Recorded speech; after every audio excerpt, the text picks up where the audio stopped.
Hello, kids. Welcome in. It is a Good Friday, and it is the Matt Murphy Radio Show on Super Talk 99.7 WTN. I'm glad you've decided to join us on this April 3rd, 2026. You probably knew what year it is. You probably knew what day it was. I mean, you're all good conservative folk, right? It is episode 1012 of our visits together on Super Talk 99.7 WTN, 1012. You can find us in a variety of places. We like to remind you of those. Right at the beginning of the show, we call it the pleasantries. You can go to iHeart, TuneIn, or Spotify. Those are three really good examples of where we are in terms of app-based performance. We also have our own app, SuperTalk 99.7 WTN, SuperTalk 99.7 WTN. Download us. Take us wherever you'd like to go on your smartphone, your laptop, and whatnot. You can also find us on the good old radio dial at 99.7 FM from Alabama to Kentucky and all points in between. Then, of course, Talk TV, YouTube, Facebook, Twitter, Twitch, Rumble. YouTube, Facebook, Twitter, Twitch, Rumble. Mostly YouTube and Facebook, let's be honest. But all of those platforms up and operational, and we appreciate you giving us the thumbs up, like, subscribe. Do all of those things as you go over to those platforms. You'll help us out in the digital footprint. Plus, we like to beat the other shows. I mean, we're a little competitive on this show. And so it's nice when we get more likes or more thumbs up or more whatever than, for example, Hand or Mandis or Benson. We like that. I mean, it's all in good fun. It's all in the family, but we enjoy it if you give us that. And the YouTube chat is just an absolutely insane place with insane people, unmoderated. You get on the phone lines. There's a slight level of moderation there. You get on the super text line. I can choose whether or not I share that. But, man, that YouTube chat, it's a big-time Good Friday party over there. Jackson Williams is behind the glass. He makes sure that everything that comes out of our speaker sounds as good as humanly possible. We appreciate him. There is no one in News Closet B today because, we have a very, very special day today. We do. In a lot of different ways. It's FriJay, sure. It is Good Friday, and for those believers in the listening audience, happy Good Friday to you. He is risen. And that is coming up this Sunday, obviously, with Easter Sunday. But it's a special day for other reasons. For the first time, and I don't believe that we have been graced with the presence of Joan Jones in the past. For the first time in my knowledge, in my memory, Joan Jones is delivering the news in the afternoon drive time on Super Talk 99.7 WTN on the Matt Murphy Show. Pretty cool in this space in the afternoon. How about that? Yeah. What's going on? How are you? Doing great. Like, what kind of course, it's a news day that's like crazy busy that I'm here, which is really good. So happy to bring the news. Well, I'm glad that you are there, and you're at the Southern Command. I am. How are things at Southern Command? Fantastic. Yeah, that's good. I'm like closer to you. I thought you used to be way out in the wilderness. Yeah, now you know, right? Oh, now I know. I'm closer to you now than I am to anything else, I think. Yeah. And we're both closer to Alabama than we are to the radio station. We certainly are. Well, I'm really close to the cows across the street, which I'm like, I dig them. They're so cool. The cows. Yep. Don't name them. If you name them, you'll stop wanting to eat them. That's my rule about pigs. Yeah. Erica wants a pig. She has expressed her desire for a pig, and I was like, no, I can't, because then I'm going to start feeling bad when I eat delicious bacon in front of it. Yeah, and you don't want to stop doing that. No, of course not. No. Well, jump in anytime you want, Joan. We love having you. Thank you so much for being here. Thanks for the invite. And Joan's got the news twice an hour when it breaks. She'll break in here, and it is, as she mentioned, it's a pretty heavy news day, especially considering what has gone down in Iran. As you've been hearing throughout the course of the day, there's a plane that has gone down. And we are monitoring the whereabouts of the second individual on that plane. There are two individuals on the plane, obviously the pilot and the I don't think it's weapons engineers, like weapons tech. He had an official designation. But you got the pilot, not the co-pilot so much as the individual in charge of all the weaponry. Reports are that a second U.S. Air Force combat plane was shot down Friday in the Persian Gulf region, and those are not accurate. So those reports were coming out in the aftermath of this first one that was coming out. Those are not accurate. So just be careful. There's a reason that there's an expression, the fog of war. And nowadays, you would think that the immediacy of social media, the immediacy of technology and getting information into our fingertips, we've talked about this a lot when it comes to natural disasters. You'd think that would clarify. It doesn't. It muddies the waters even further. It used to be that there was an absence of information, and that led to speculation. Nowadays, there is plenty of information. You don't know what is real, what is fake, what is intentionally phony, what is just misinformation, erroneously reported through no nefarious intent. It just somebody got the bad information and they put it out there because there's a desire to be first. Well, you gotta dig through all of that stuff and figure out what's real and what's not real. This second U.S. jet apparently took enemy fire, but was not shot down. It was reported that it was shot down, but that is not the case. So we do have the one aircraft that did go down earlier. We have recovered one of the individuals that was on the aircraft, manning the aircraft.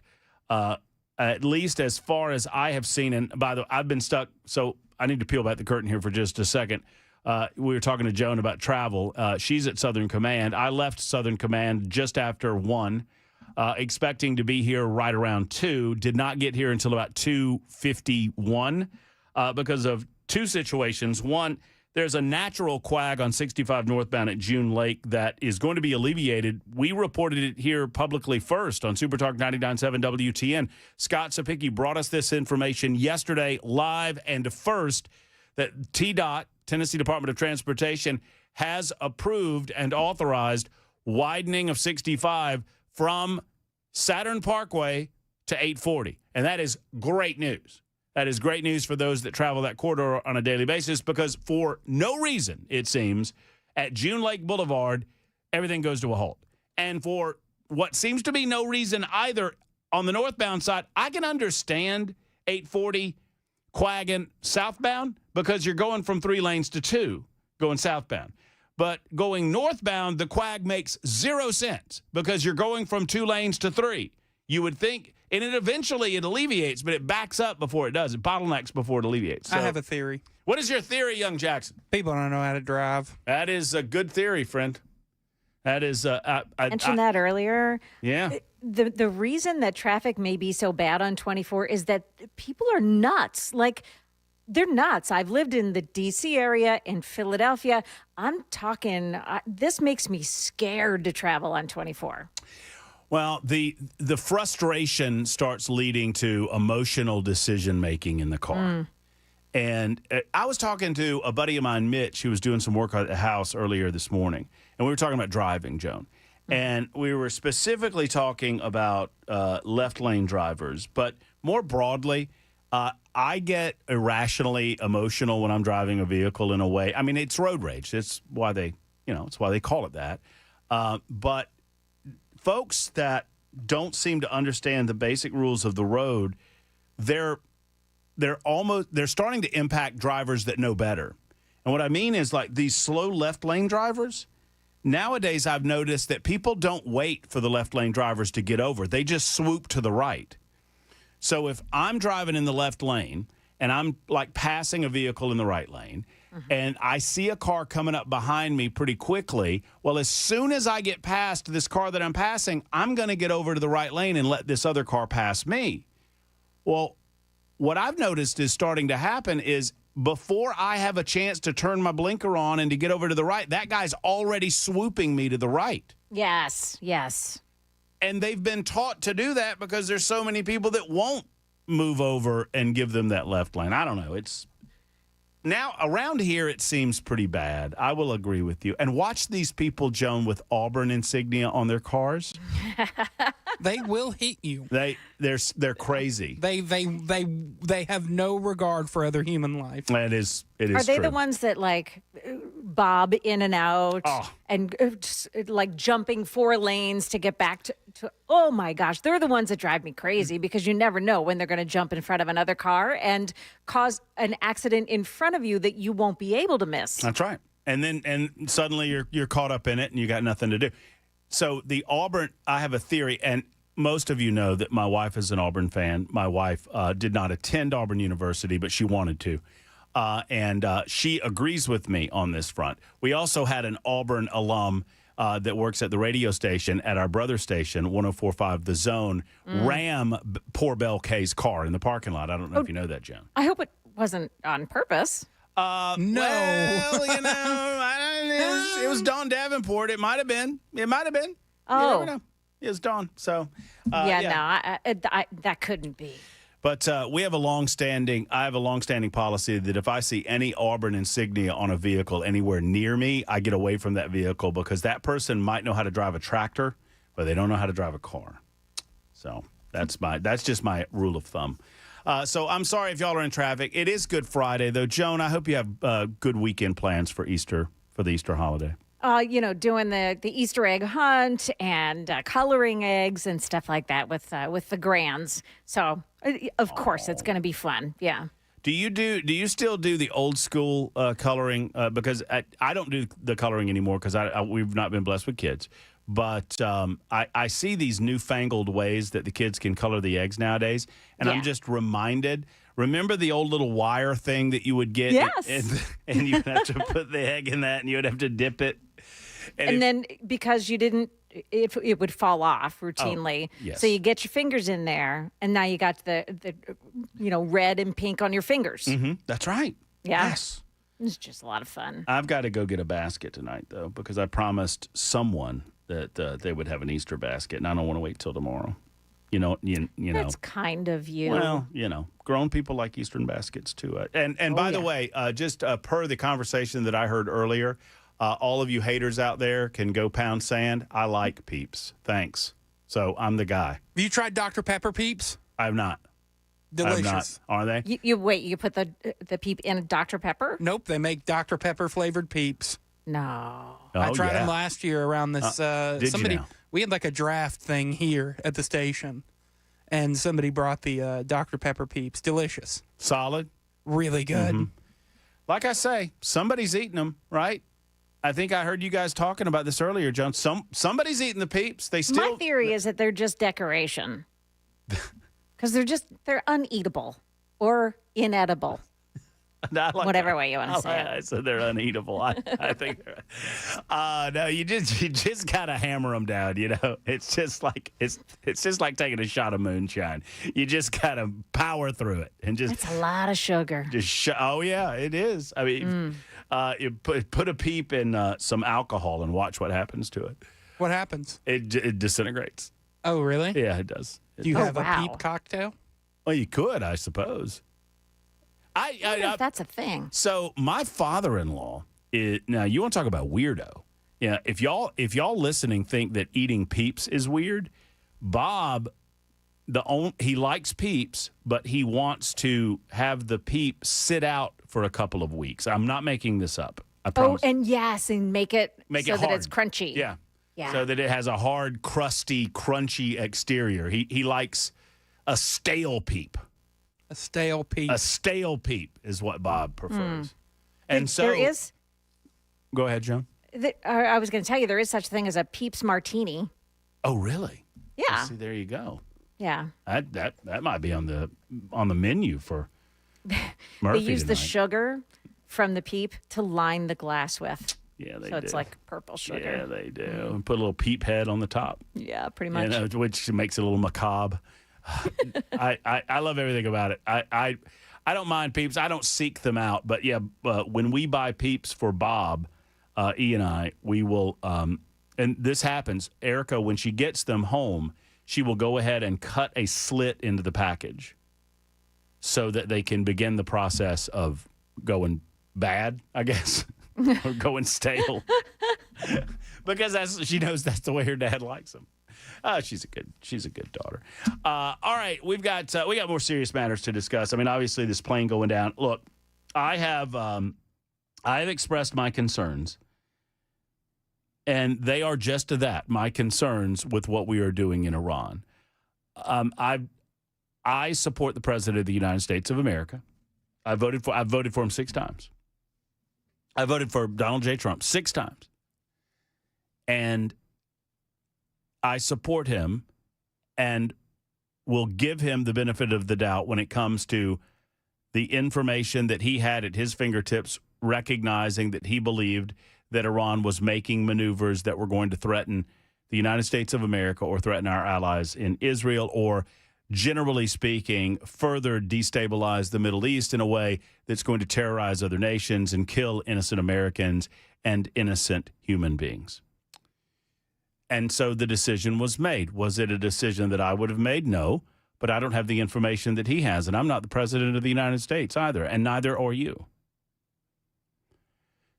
And so I support the president of the United States in his efforts to bring the Iranian regime to its knees and to, in some fashion, stabilize that region in a way that long-term prevents them from acquiring a nuclear weapon, prevents them from continuing to sponsor agents of terrorism around the globe, Hezbollah, Hamas, etc., these proxy agents that do their bidding.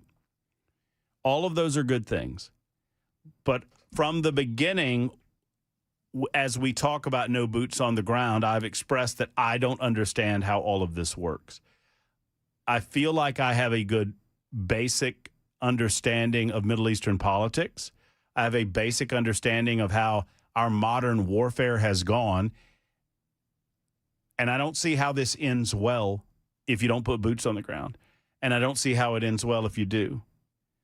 And today is an example of, I'm not playing a game of I told you so, but today is an example of be careful what you declare on the front end before you truly know it on the back end. And secondarily, understand that we're dealing with a different type of enemy.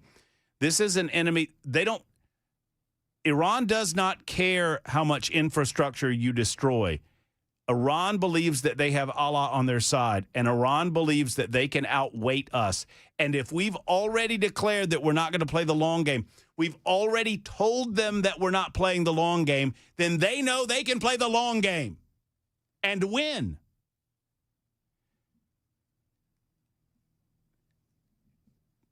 It was reported earlier that the Iranians still have well in excess of 2,000 attack drones at their fingertips. They're just choosing not to use them. And they have many, many Iranian missiles of the sort that brought down our fighter jet today that they still possess that we've not found. Now, that is not to say that we can't find them. That is not to say that we can't be successful. And I hope that we are. I just have to bring a certain level of reality to what we're doing here. And if we tell the Iranians that we have no interest in a war, that we have no interest in boots on the ground, that we just want to bomb the crap out of them and leave, then they're going to let us bomb the crap out of them and leave. And I don't understand how that accomplishes anything that I could sit in front of the family members of those that have lost their lives with and justify the loss of that life. I think about this. I'm not in this position, and I never will be. And I understand that a president of the United States has to think more globally. But if we don't get to a point where we've accomplished something, that you can look a family member in the eye and say, this is what your loved one died for, then what are we doing? And so far, we've had 13 Americans die, maybe 14 as of today, considering that we still have a missing fighter jet pilot or weapons officer. I am not giving up on it. I understand the purpose. I understand the premise. And I welcome conversation. I welcome anyone that can help me feel better about what we see going on. The very mission creep that I worried about during the Biden administration regarding the Ukrainian war is happening with the Iranians. And I don't understand how you secure that nation and accomplish your goals if you don't send troops over there.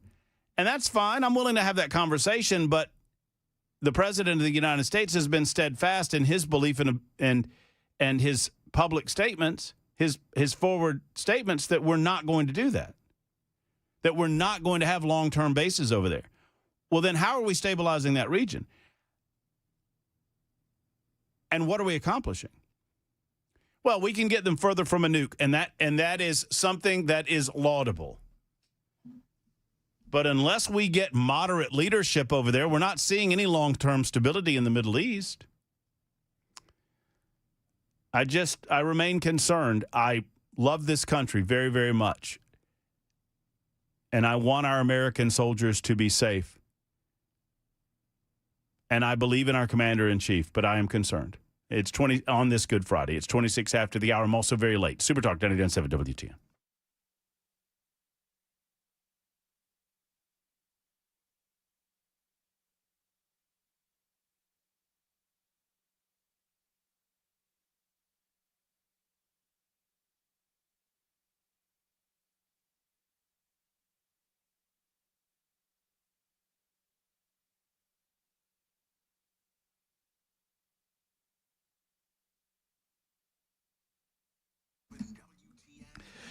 We are hearing that mortgage rates have come down, and you've seen perhaps mortgage rates come down. I experienced it several months ago as we finalized our mortgage on our new property in Mount Pleasant, and I got a good rate through Accurate Mortgage. And let me tell you something, friends, if you're thinking about moving, you can get some acceptable rates.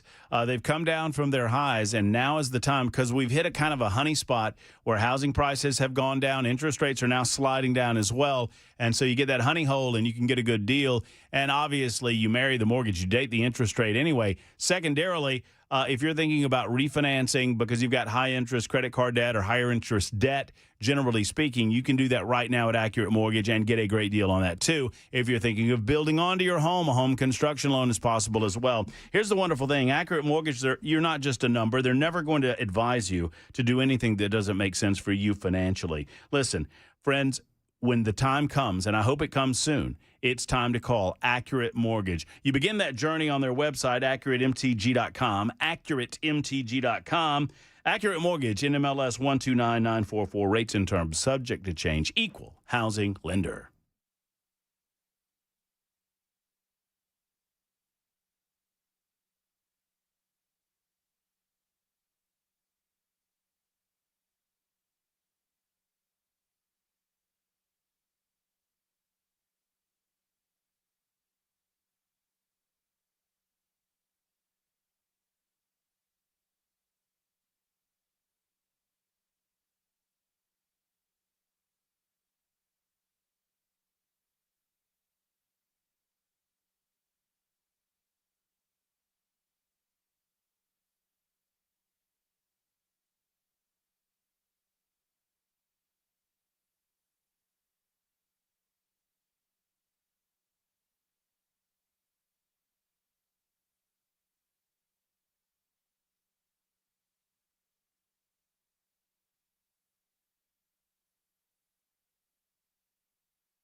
.30 now, and I'm Joan Jones with your top stories, and it has been confirmed by ABC News Now that a second aircraft has been downed in Iran. It is a U.S. Air Force one-seater A-10 Warthog attack jet. It had crashed in the Persian Gulf region as well. It was on a rescue operation looking for the U.S. crew member who is still missing. The pilot aboard that A-10 Warthog is safely rescued. Meantime, the search continues for that missing F-15 pilot in Iran as President Trump has been gathered with his national security team all day. That's according to Fox News. President Trump has been in either the Oval Office or the Oval Office dining room all day getting updates about this search from the national security team who remain here in the West Wing, even though a lot of professional Washington has cleared out of town because it's Good Friday ahead of the Easter holiday and a long weekend. It's also spring break here in D.C., so a lot of federal offices are pretty empty right now, but there is a lot of activity in the West Wing. As for what President Trump is thinking about right now, if you talk to him at any point about things like this that happen, he will tell you that his worldview is that the world is a dangerous place. That is Peter Ducey there on Fox News. The first lawsuit now filed in that fatal school bus crash in Carroll County. The parents of 13-year-old Zoe Davis suing the Clarksville-Montgomery school system and one of its bus drivers. In a statement, the parents say they filed the suit to uncover how that accident could have happened and to ensure that no other parents have to endure this unimaginable tragedy. We're just learning, too, that Supreme Court Justice Sam Alito was treated for dehydration at a Philadelphia hospital last month. Alito was 76 years old, said he was feeling lightheaded. He was treated and returned home the same night without complications. This apparently happened on March 20th. That is the latest news. Stick around for your traffic and weather next. I'm Joan Jones, WTN News.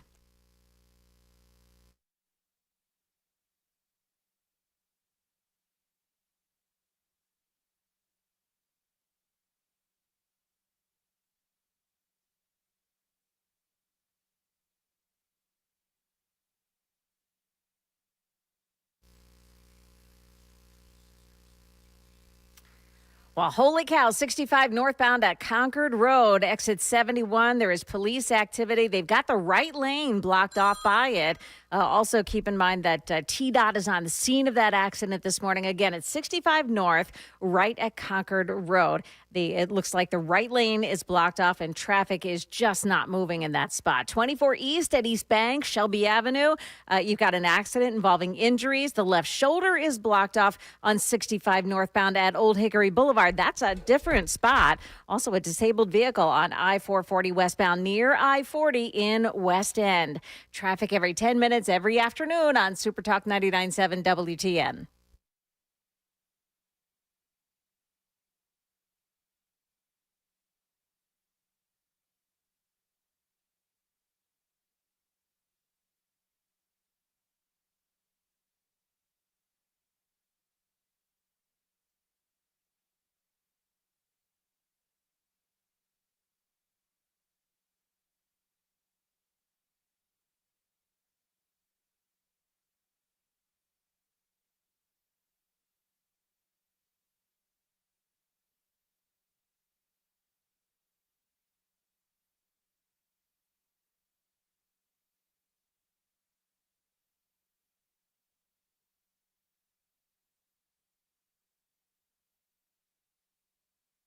Hi, friends. It's Matt Murphy for Cover Nash. Shane Ring and Cover Nash, they're great at what they do.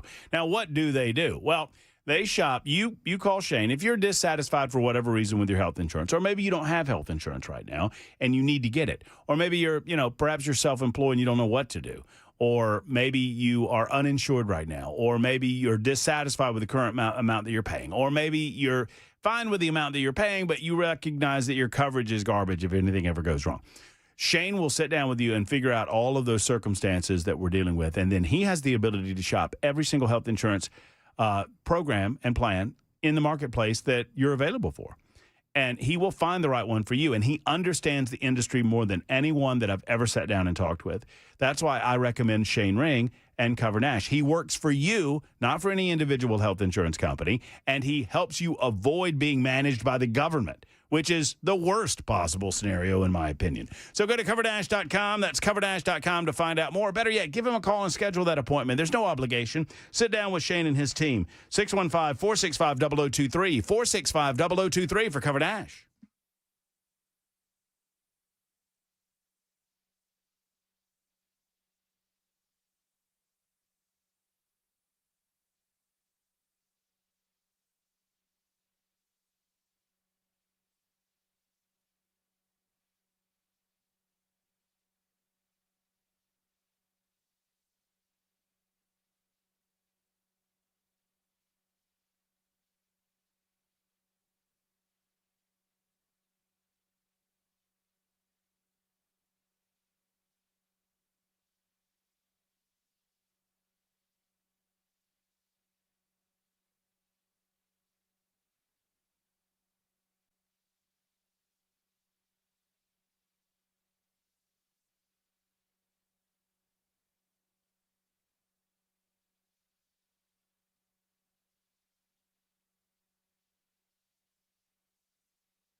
Super Talk 99.7 WTN, getting to your phone calls momentarily. A lot of folks want to talk. We've got FriJay coming up in the 4 o'clock hour, our weekly visit with our good friend Jay St. Clair, our legal correspondent. We've got a couple of Supreme Court cases to talk with Jay about. One decided, that 8-1 case from Colorado. One debated and discussed, oral arguments happening on the birthright citizenship case. And Jay, I'm certain we'll have thoughts on both of those situations coming up in just a few moments on Super Talk 99.7 WTN. Young Jackson is Joan Jones. Have you made Joan aware of what happens at 5:35? Joan, do you know about nincompoops in the news? I do. Are you willing to play with us?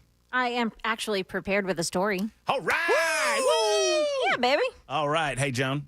I got to beat Jackson. It's his. I don't. I see. Is there like a vote on this? Yes. Oh, yes. The audience votes. It is an audience vote on the super text line, and then there's a YouTube chat audience vote component as well, which I've thought about, Jackson. I think we need to raise the numbers. 5 votes. I think it should be 5 votes. I think it should count for 5 votes. The king declares it.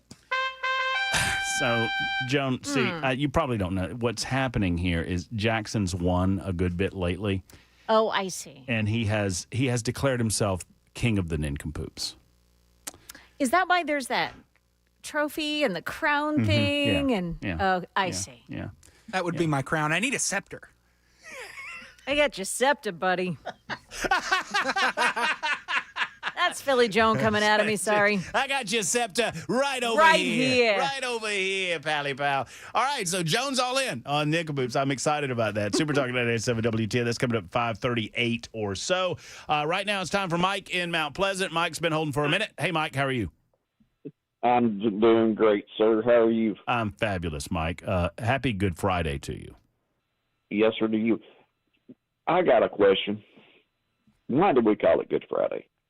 Because it really wasn't a Good Friday for one person. You know, there's probably It was good for us.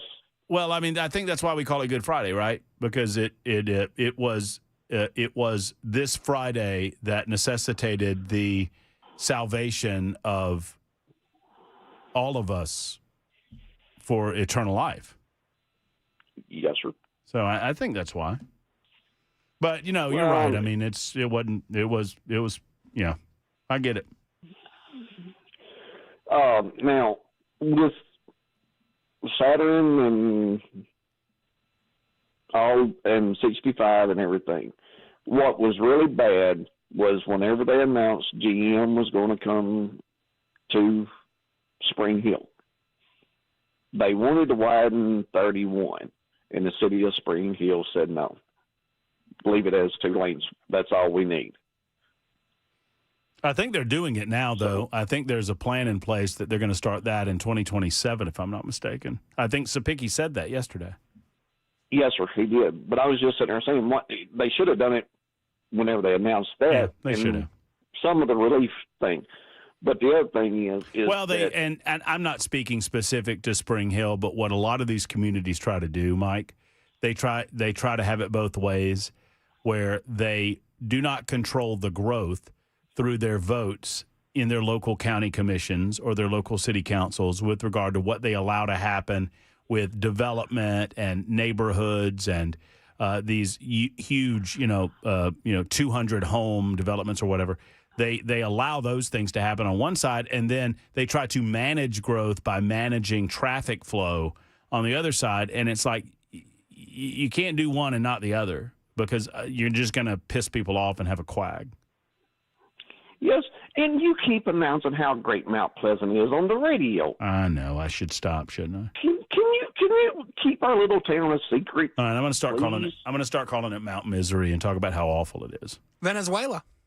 Yeah. But I hope each one of you have a happy Easter, You too.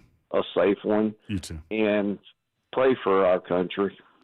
I do every day. Thank you, Mike, have for a the call. blessed one, sir. You do Bye-bye. too. Thank you, buddy. I appreciate your call. 615-737-9986. Yeah, it really is Mount Misery. You don't want to go there. It's just awful. No, these.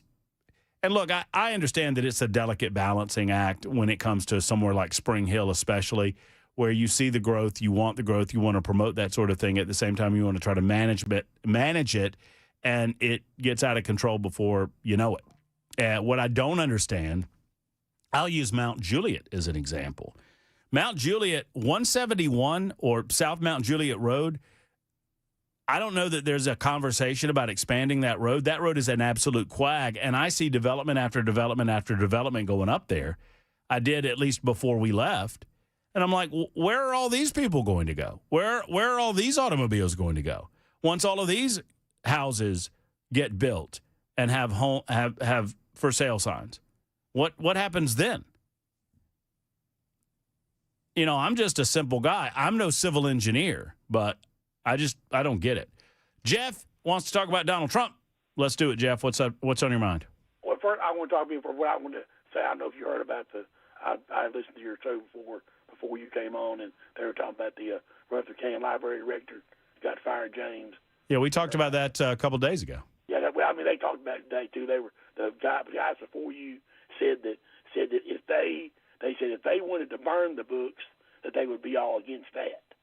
They're against burning them, but they said to moving the books, that's okay.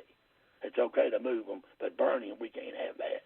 Now, both of them censorship, and I'm glad Louis and James stood up myself. It's going to be hard for them to find somebody to do the job. Number one, because nobody wants to do it when you're going to be told what to do. And that's what's bottom line with our library board and our city school boards telling them what to do, basically. Jeff, wait, hold on. Let's pause for a second. So you're saying that the director of the library system should not be beholden to the rules set by the board? No, what I'm saying is she didn't want to move them because she said that she wanted to protect her First Amendment rights and everyone else's. That's why she didn't move the books. That's why she did not. Do you agree with her? Yes. So do you believe children should have access to pornography? It's a slippery slope. Once you start banning, Jeff, nobody's banning anything, Jeff. They're moving them. No, enough. Nobody's banning anything, Jeff. Nobody's banning. What book has been banned? A bunch of them. Name one book that has been banned. Clockwork Orange, Mark Twain's Huckleberry Finn, The Outsiders, a classic with a bunch of them. So Jeff, so you're saying that Rutherford County has banned those books. You can't get those books in Rutherford County. You can't. To kill a mockingbird, you've got to be a certain age to get that book. Do you now, Jeff? So if I take hold on, Jeff. So you're telling me if I take a 13-year-old into Books A Million, and that 13-year-old goes to Kill a Mockingbird or Huckleberry Finn or A Clockwork Orange, that Books A Million's not going to sell that book to her? No, they might. I'm not the public library. They're not banned, buddy. What do you think banning? Banned. Yeah, in the libraries they are. In the libraries they are. All right, Jeff, stop. Hold on, Jeff. Hold on. Let's not argue. I don't want to get elevated. All right, Jeff. Let's walk through this slowly. Is there hardcore pornography in the library? On computers, yeah. On computers, probably some. Yeah, there probably, yeah. Should children do children have a First Amendment right to access that hardcore pornography? They don't have the right to do it. No, probably not. No, Jeff. Jeff, before you shoot off, think about the question I just asked you. Yeah, you're kind of shooting off without. Just think about the question. Do those kids have a First Amendment right to access pornographic materials on library computers? Yes or no? Yes, if it's not age appropriate, yes. No. It's a yes or no question. Yes. They do. If it's not age appropriate, yes. Yes. What you're saying two different things. You're saying yes, they have a First Amendment right to access it. If it's not age appropriate, then you can put the controls on it to not do it. But I mean, yeah, they've got a right to do. Yes. They have a right. So 13-year-olds have a right to access hardcore pornography. If they can access it, they probably can. If they can, yes. Jeff, I don't think. Access it. Jeff, I appreciate you and I love you, but I know, but I don't think you're censorship, Mr. Murphy. No, I do not, Jeff. I do not believe in Jeff hung up on me. All right, well, Jeff, I'm not going to talk about this anymore because you hung up on me, and I don't want to talk when you're not on the phone. I was trying to work it out with you, and you weren't making a lot of sense. I would have been happy to continue the conversation regarding age of minority, age of majority, and the different rules that are in place, and the Supreme Court decisions that have come down regarding age-appropriate materials and the ability to block access to certain materials from individuals that are underage. It is obviously not the right of a 13-year-old to access hardcore pornography in the United States of America, because we set age restrictions and age standards all the time in this country and have since this country started. Matter of fact, our foundational document has age restrictions. Can't run for House of Representatives if you're under 25. Can't run for Senate if you're under 30. Can't run for president if you're under 35. Get it? Okay. Jeff, I love you. I didn't want to argue with you. I really didn't, but I was trying to make sense of what you were saying. Woody is next on Iran. Hello, Woody. Yeah, can you hear me? I can hear you great, Woody. What's on your mind? Well, I was just passing through and now watch Artemis take off down there in Florida. Woo. Been listening to y'all since Chattanooga this morning.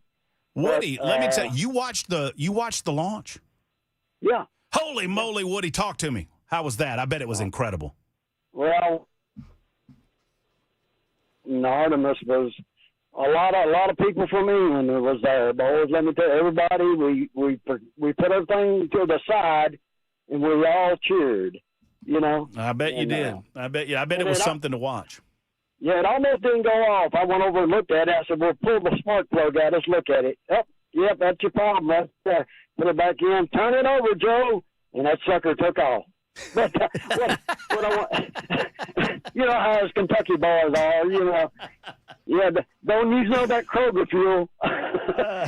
hey, let me, no, I was heading home, and my dad was jerked off the farm, sent to Korea. Didn't know that he was in there till way on down the line, because it wasn't something to talk about. And he was sent there to kill another man, and he just didn't talk about it. But anyway, the war. We got 2 empty chairs here in Kentucky at the dinner table.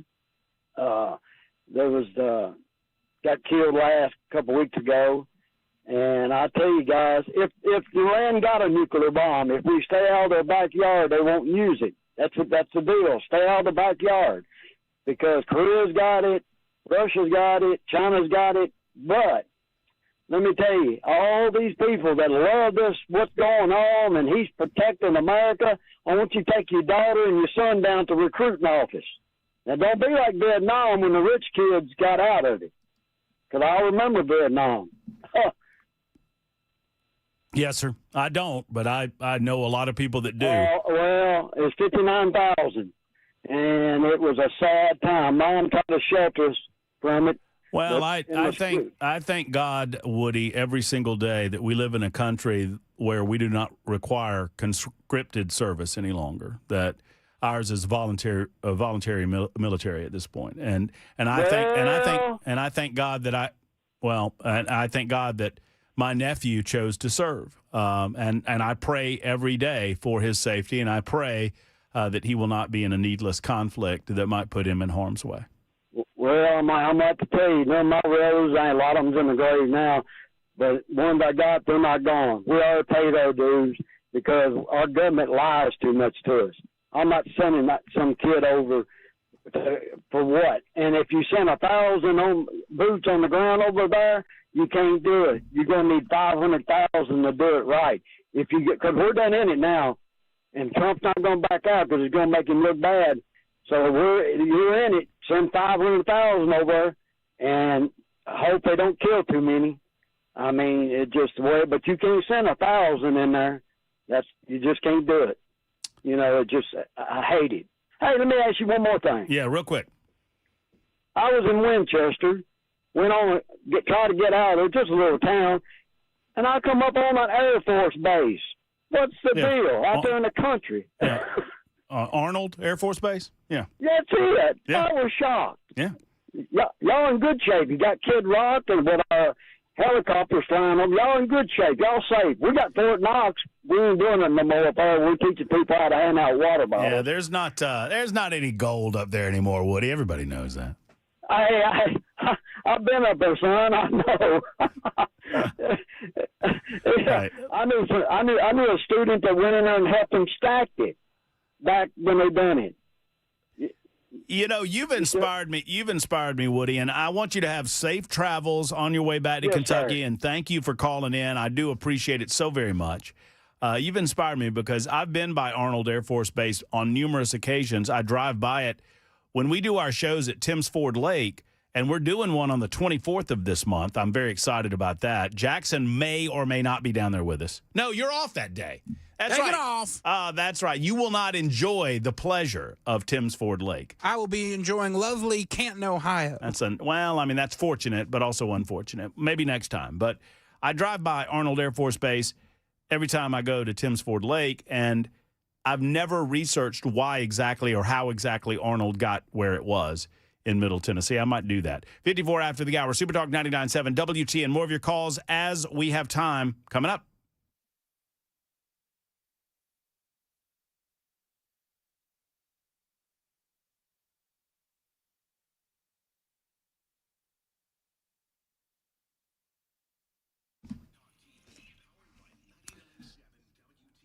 Hello, friends. It's Matt Murphy, and let's talk about your water. Do you have good water? Do you want better water? Well, if you'd like better water, might I recommend Better Water LLC? You see, it's right there. It's right there in the name. Better Water LLC removes sulfur, iron, chlorine, bacteria, E. coli, everything else from your water, and they do it in a variety of ways. They can take care of your office. They can take care of your place of business. They can take care of your home. Wherever you need better water, they can bring it to you. Think of it as a big Brita water filter for the home.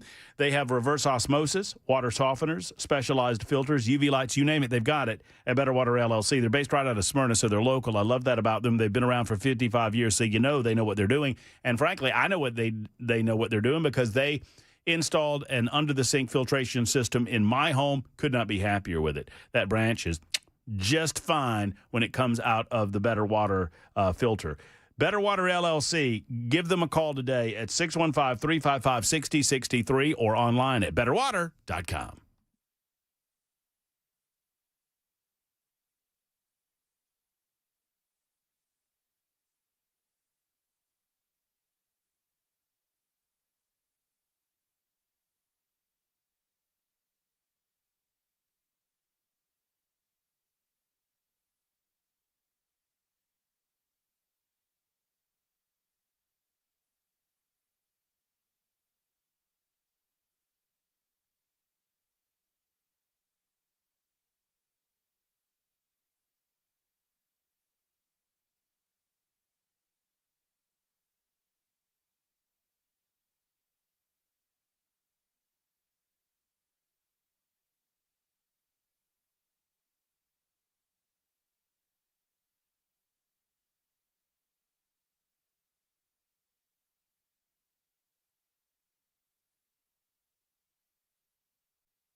is now 4 o'clock, and I'm Joan Jones with your top stories. It is a search in the cover of darkness as U.S. Special Ops try to locate a pilot who had ejected from an F-15 fighter jet that had been hit with enemy fire over Iran. The first pilot ejected and has been rescued. That pilot is undergoing medical care. Retired Brigadier General John Teichert telling Fox News it's a scenario that our troops train for. The pilot and the aircrew have gone through extensive training in order to be able to survive and then evade and then resist if necessary and escape. But I think the fighter pilots' heroes are those combat search and rescue personnel that are always on call and poised to fly into enemy defenses to achieve the mission to return back those aircrew. And no doubt right now, the number one priority in U.S. Central Command, aided by national assets, is to find this remaining aircrew and bring him or her back safely. And they are executing their very courageous mission right now in the middle of darkness to find that pilot or Yes. Also, a second aircraft, an A-10 Warthog, has been struck. Fox says that it flew out of Iranian territory where the pilot safely ejected and was also rescued. The U.S. has doubled the insurance guarantees for ships that brave the Strait of Hormuz.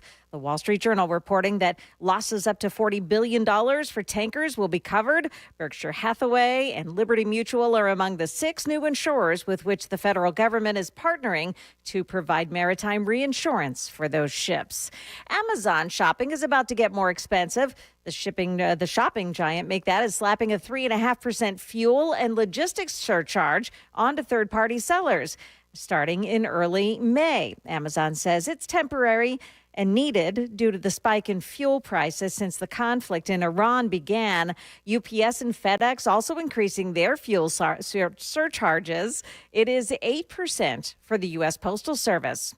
It's a sad sight on this Good Friday in Israel, as observed by the locals. It's very sad to see Jerusalem empty, especially on the Good Friday. Everybody hold his cross and going to the way of the cross with the Via Dolorosa. Yeah, the Via Dolorosa in Jerusalem's Old City empty today. The usual processions canceled over fears for safety. The local masses, if they are being held at all, are being limited to 50 worshipers in compliance with the Israeli military's civilian guidelines. That is the latest news. Stick around for your traffic and weather next. I'm Joan Jones, WTN News.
Better in Brentwood on northbound 65, right at Concord Road, but they still have some police activity in the right lane at Concord Road there. Traffic, however, is now getting around at Gallatin Pike North and Rivergate. At Rivergate Parkway, there's a crash involving injuries. Another one on Edmondson Pike in Brentwood. It's north of Old Hickory Boulevard. You've got an accident eastbound on 24 in East Bank. It's right at Shelby Avenue. Traffic every 10 minutes every afternoon on Super Talk 99.7 WTN.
Hello, friends. Matt Murphy, Super Talk 99.7 WTN. It is hour number 2. Pleased you've joined us on this Friday. It is Good Friday, and I wish you all a very happy and good Friday and a wonderful and happy Easter weekend. We've got FriJay to get into. We're going to do that in mere moments on Super Talk 99.7 WTN. Young Jackson is behind the glass. He's controlling the experience, making sure that everything that happens and everything that comes out of our speakers sounds as good as humanly possible. Ken Weaver's absent this week. He's off fishing somewhere or turtle hunting. In his absence, Joan Jones is with us. Jackson, have you seen what's going on the Super Text line, by the way? No. I have. I know.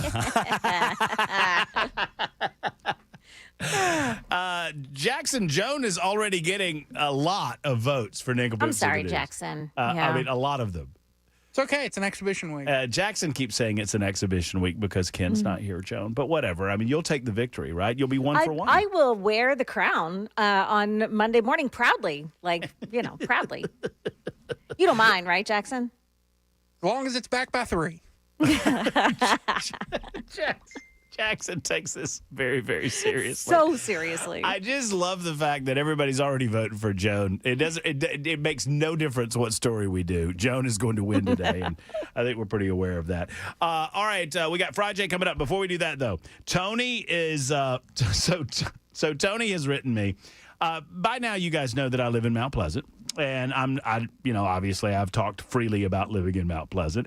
And when I moved to Mount Pleasant, I declared that there's a barber shop in downtown Mount Pleasant called Lightning's Barbershop. And I said that Lightning was going to have to lose my business because I was definitely going and getting a haircut from Lightning because it was an old school, it reminded me of Floyd's Barbershop. Just absolutely loved everything about it. And so I went to see Terry. Terry is Lightning's real name. Lightning is his nickname. He's been there for 27 years, as he told me, and hasn't gone up on his prices in the last 19. And I told you guys that you could get a haircut at Lightning's Barbershop for $8. And I just got an email, or rather it was a message on Facebook from Tony, who said, Matt, I thought the $8 haircut at Lightning's Barbershop in Mount Pleasant was a bit. Well, it's not. I told him how I heard about him, and he proceeded to tell me where you live. I don't know why that makes me laugh. It's okay, though. I know you shoot, and I'm allergic to bullets. Anyway, I'll go back as I love the price. Happy Easter. Well, thank you, Tony. I don't exactly know what I think about the entirety of this conversation, but most of what you said is correct. Yes, Lightning is a great haircut. Yes, it's $8. Yes, I live in Mount Pleasant. And yes, I shoot. So all of those things are 100% real. 10 minutes after the hour, it is time, friends and neighbors. Without further ado, let's get to it. It's FriJay. Good morning, Americans. It's FriJay. That's right, ladies and germs. It is time for our man. He is my best friend in the world. He is the finest legal mind I've ever had the opportunity to sit down and speak with. He's a pretty fair golfer, but he's a better dice thrower. His name is Jay St. Clair, and he's a good Tennessee man, and he joins us weekly at this time to talk about the law. What is going on, Jay? Hello. Oh, okay. So, do I need? Oh, there he is. Yep. I knew we'd figure it out. Hey, Jay. Yep. Hey, buddy. Jay, what's going on? How are you? Jay, how are you? If I were any better, man, I want to get a little serious here a little bit. If I were any better, I would be, and it turns out he's got a name, Saint Dismas. Mm-hmm. Saint Dismas was the repentant thief on the cross beside Jesus. Wow. Who led a terrible life, man. And he was hanging on a cross, dying. Uh-huh. And he was saved. Mm-hmm. And he is in heaven right now. Mm-hmm. And I would trade places with him right now. Mm-hmm. That's well spoken. No, it's an amazing story. That's well spoken. I think I might be paraphrasing it, but it's I tell you that on this day you shall see me in paradise. I think that's right. That's about right. That's about right. Yep. That's powerful. Those are powerful words, Jay. Happy Easter to you. Thank you, sir. Same to you. Well, it's a great Good Friday. You know, somebody asked me in the last hour, well, why do they call it Good Friday? I was like, well, it beats the alternative. I mean, if we didn't have this, I mean, it was not good for our Lord and Savior Jesus Christ, but it's pretty good for the rest of us, right? Well, the movie ended really well. That's it. The movie has a great ending. That's well spoken. That's very well spoken. All right, y'all get your questions in on the super text line or on the phone lines. You are welcome to call us up. Only one caller right now waiting for Jay, but we'll line those up. But I got a couple questions for you, Jay, because we've had some activity at the old Supreme Court. Oh, good. So the 8-1 decision on the Colorado case seemed pretty. I mean, we don't get. I'm going to go ahead and say you don't get unanimous decisions very often with the court anymore, as divided as it is, and I think that's about as close as we're going to get to a unanimous decision with Ketanji Brown Jackson oddly dissenting. Yeah. Oh, yeah. On some of these they'll get some on these sort of mundane procedural issues that don't carry a lot of social fabric to it, man. Uh-huh. But yeah, she is an outlier. I'm going to try to pick maybe the most polite words I can use to describe her. She is an outlier, even on the liberal wing of the court.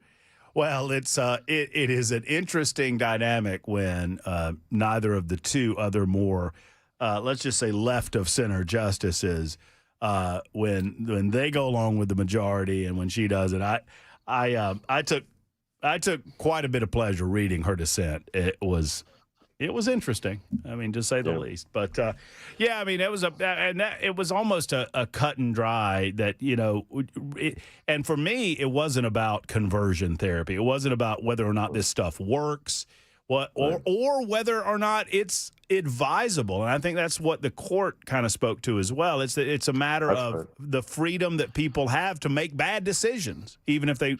Well, that's right, and it was a free speech case. Right. You know, and with the religious overtones. And this is the worst kind of speech regulation.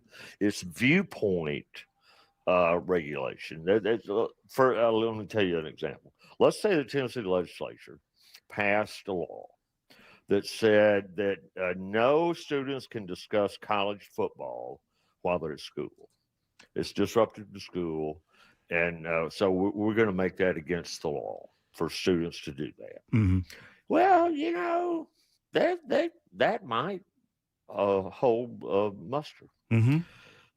But that's not what this law said, man. Using my football analogy, imagine the Tennessee legislature passed a law that said no students can brag about Georgia football right. while they're at school in Tennessee. Right. Now, they can brag on Vanderbilt, they can brag on Tennessee, they can brag on ETSU, they can brag on Memphis, but no bragging on Georgia. Right. Well, that's the worst kind of government speech regulation. where you're censoring a particular viewpoint. Mm-hmm. And that's what this case was about. And that's just an easy call, man. Yeah. Right. Because, just applying your analogy to the case, they were saying, if you want to talk about the possibility that they might be transgender or they might be gay, that's fine. That's all fine. But if you want to use a faith-based process to work them out of that, then that's not. They were picking kind of winners and losers. Is that an easy way to say it? Yeah, no, that's right. Yeah, they were saying, no, you cannot tell people that transitioning is bad, but other people can tell them it's good. Yeah, that was. That's easy. Yeah. If they passed a law that said no one can talk about transitioning, well, that's a different case. But here they're picking winners and losers. That's easy, man. So the other one, and this seems to me to be a harder call, and I'll be honest with you, Jay, I'm trying to be better about staying out of things that I don't know a lot about and learning before I shoot off at the mouth.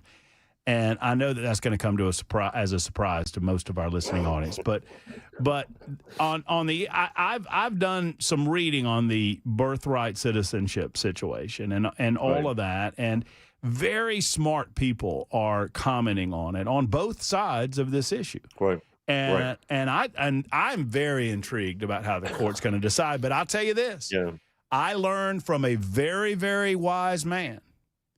Do not think that you can possibly figure out how a court is going to decide any of this based on oral arguments, because they'll fool you. No, that's absolutely right. They use it, I wouldn't say it like a game, but it's sort of like a thought experiment, Matt. They're just looking at different things and testing everything.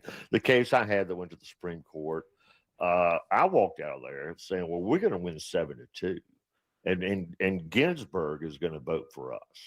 I'm certain of that. Well, of course, it was 5-4, and she wrote the dissent, and it was a blistering dissent. And she read it, which they rarely do. She read her whole dissent from the bench. So, yeah, I learned firsthand that the oral arguments, that their minds really pretty much made up before the oral arguments happen, man. I bet there have been very few cases where the outcome has changed based on oral argument. So they're a lot of times what they're doing is making points to other justices on the court, or they're just kind of playing with different ideas and wondering, if we decide the case this way, where does it lead, and so forth. So yeah, I would not put any weight on what happened in oral argument. Would you offer a thought on the idea of birthright citizenship and where this might go? I'm not asking you to predict how the court's going to decide, because you've taught me that's a fool's errand. But any thoughts on what they might be considering? Yeah, no, absolutely. Because it all turns on the meaning of the phrase "subject to the jurisdiction thereof." In the 14th Amendment. Those words mean something. I listen carefully when legal stuff's being talked about on the radio and on TV. And for the longest time, the liberal people said, well, there's no even issue here. So the Constitution says all persons born in the United States are citizens. Well, that's not what it says.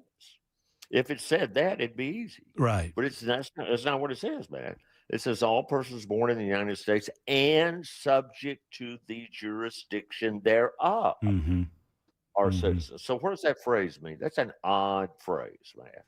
It's an odd phrase. So that's what it turns on. And here's my thoughts about it, man. It means something.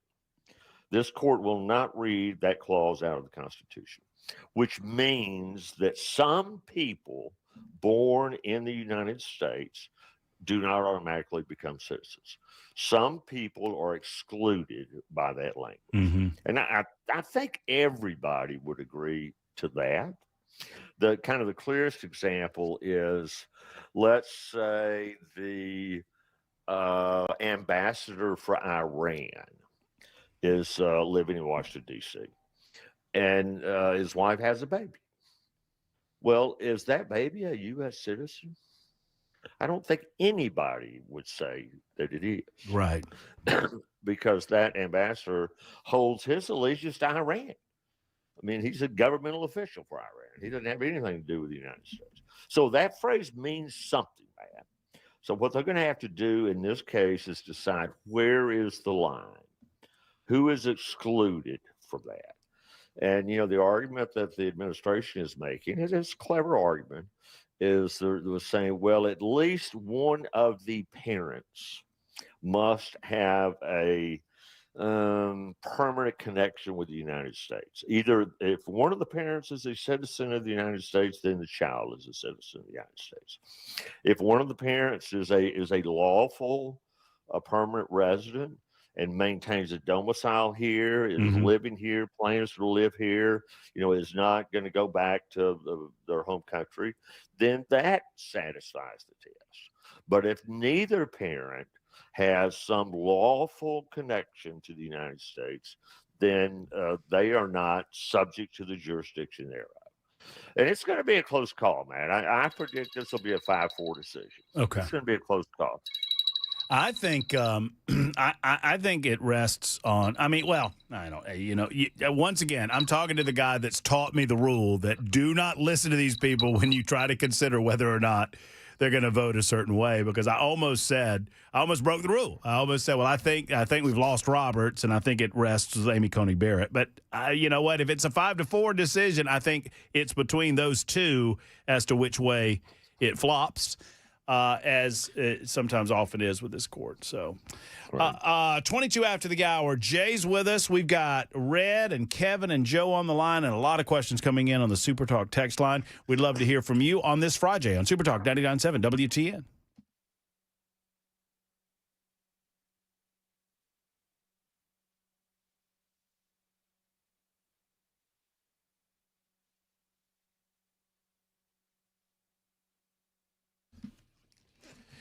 Hello, friends. It's Matt Murphy for Dickens Turf and Landscape Supply. We are in the thick of cutting season. I mean, it's here, y'all, and it's just going to keep growing for the foreseeable future. And if you don't have a proper mower, whether it's a rider or a walk behind, it's time to get one at Dickens Turf and Landscape Supply. Friends, mowing season being here, you can save big on Toro residential zero turns. You can save big on Toro walk mowers. They've got them in stock. Recyclers, Toro time cutters, Toro Titans, Toro Z Master mowers. They're now looking to make a deal. Toro, you can count on it, and you can go where the pros go. Friends, I trust Dickens Turf and Landscape Supply when it comes to advice, when it comes to what type of thing to put on this or that, to kill weeds or to grow grass or whatever it might be. When you're looking for quality parts, products, and the best advice, visit your one-stop Toro shop, Dickens Turf and Landscape Supply. They have 7 separate and convenient Middle Tennessee locations. You're never too far from one of their stores. Visit them online at dickenssupply.com. When you walk in, tell them Matt Murphy sent you to dickenssupply.com.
Coming up here, we've got the latest from Fox News about what's happening on the ground in Iran as crews are still searching for that missing pilot of an F-15 fighter jet. It's coming up here at 4 o'clock, at 5 o'clock. What time is it? It's 4:30. Wow, you guys have really messed me up with my times. It's 4:26 in the PM. So that story will come up at 4:30. That almost hurt. Joe Jones. Jones normally accustomed to being here at 4:30 in the morning, not 4:30 in the afternoon. I love it. Thank you, Joan. Our guy, Jay St. Clair, is with us as well. He's answering your legal questions on FriJay. He knows what time it is. It's time to get to the telephones. And we've got some super texters on here that want to ask a question or two of Jay St. Clair, and we'll get to those in a moment as well. Let's see. Rod has been holding on for FriJay. Rod, you are up, my friend. What's your question for Jay? My question is this. If I get pulled over and they want to do a field sobriety, even though I know I'm not drunk or anything else, can I deny that and ask for a blood test without getting in trouble? All right. A lot of background. Sorry, Jay. Go ahead. So you're saying if you get pulled over and they want to give you a field sobriety test, can you refuse to do this field sobriety test? The answer is yes. You absolutely can refuse. They can't make you do it. But then you'll probably get arrested. Yeah. And then they'll take you in and do a breathalyzer. And if you pass that, then they'll let you go. Mm-hmm. So, you don't have to do a field sobriety test. But if you don't, your chances are really high that they're going to arrest you. Right. So that's a choice you got to make. Kevin is next on FriJay. What's up, Kevin? Hey, you just sitting here at the house. I got a question for you and 3 for Jay about NASCAR. All right. I thought a Lightning was $7 and not $8. Well, he told me $8, Kevin. He said he hadn't gone up in prices in I think 17 or 19 years. So they got this here inflation going on. That's true. Kevin. They don't have it. Here's what I know. Here's what I know, Kevin. You ready for this? Here's what I know. I got out of there with a fine haircut and a big old bag of beef jerky for $20, and I left a $4 tip. Oh my gosh, that's pretty good. That's pretty good. But anyway, with you, I got some NASCAR questions for Jay. All right. Who was your favorite driver of all times? I just have to say Jimmy Smut Means, just because of the personal connection, and I would say Smut Means, absolutely. Okay, he wasn't a big star, but he was the hot shot guy in Nashville and Huntsville. Well, in Birmingham too, when I was growing up, and so it's the first real race car driver I was around, and just a great guy. And so I'm a Jimmy Smut Means guy. Well, I basically give up on a NASCAR when Earnhardt passed away, but my favorite guy was always Dave Marcus. Yep. Yeah.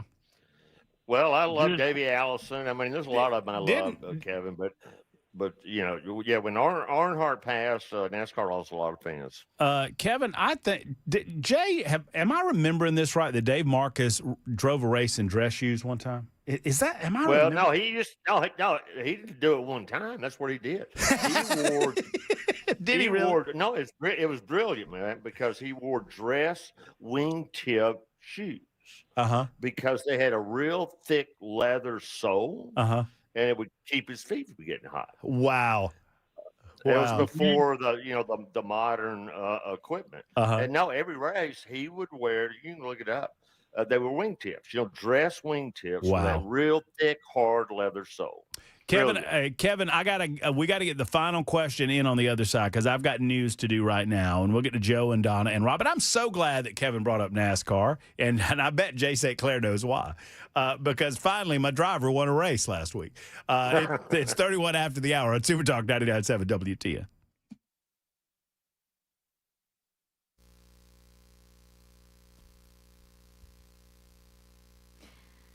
.30 now, and I know what time it is. And I'm Joan Jones with your top stories. Fox News now reporting that as U.S. Special Forces were on the ground rescuing an F-15 pilot after it was shot down in Iran, those forces came under fire. Mike Tobin at Fox News tells us it's Advantage USA here. Now, the area we're talking about is Khuzestan province. It's scarcely populated, mountainous, it's dry. It's roughly the size of Delaware, 6,000 square miles. It is dark in this part of the world already, but the technology means that the search can continue. In fact, with the technology, advantage goes to the guys who have the better technology. Now, another U.S. aircraft that mobilized to find that other pilot, a single-pilot A-10 Thunderbolt. It's known as the Warthog. It made it to Kuwaiti airspace after being hit. The pilot there ejected. The aircraft crashed. That pilot is safe. More than 4 years after a young woman was raped while having seizures, one of her attackers has now been convicted. WKRN's Tori Gessner tells us it took only 20 minutes for a jury to return a guilty verdict for James Jones of Murray County. Officials say James Jones and another man took an incapacitated woman from a bar to a trailer. That's where they assaulted her. The victim managed to escape and called the Murray County Sheriff's Department. Jones could get 25 years in prison when he's sentenced next month. The other attacker, Donald King, previously pleaded guilty. He was sentenced to 20 years in prison. Drivers leaving from Nashville International Airport should plan for some delays for the next several weeks. There will be a lane closure on the outbound road connecting Terminal Drive to Interstate 40. It'll be in place through May 4th. Officials are asking drivers to keep their speeds down and stay alert. That's the latest news, traffic, and weather next. I'm Joan Jones, WTN News.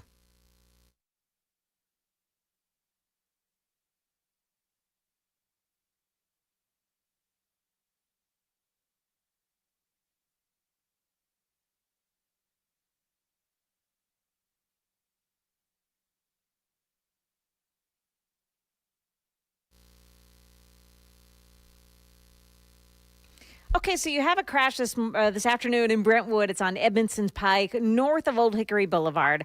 Also, Rivergate on Gallatin Pike North. Watch for a crash involving injuries at Rivergate Parkway. Bell Road at I-24. That's a mess this morning this afternoon because of a crash. And then in West Nashville, it's Charlotte Pike at I-40. There's an accident in that spot, too. Traffic every 10 minutes every afternoon on Super Talk 99.7 WTN.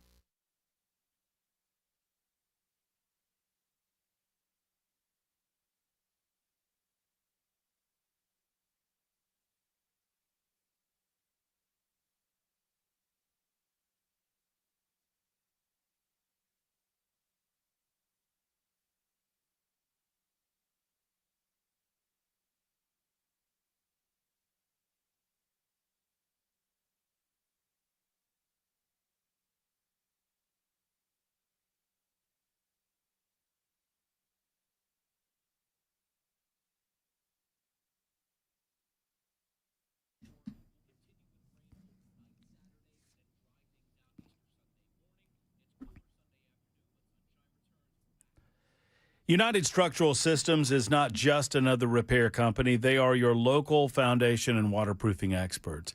They've been in Middle Tennessee since 1994. That is 32 full years of doing it the right way, friends. Over 30 years, they've been helping local homeowners from foundation issues, from waterproofing issues, and they've helped over 30,000 of those local homeowners in that span of time. That experience means they've seen just about everything, but they understand that your situation is unique, but every crack and every leak tells a story, and USS knows what those signs mean. So whether it's foundation settlement, basement water intrusion, crawl space, moisture issues, whatever it is, they can help. They came to my home in Mount Pleasant and helped alleviate any fears that I might have that we had foundation issues. I got the thumbs up of approval from USS, and that's good news.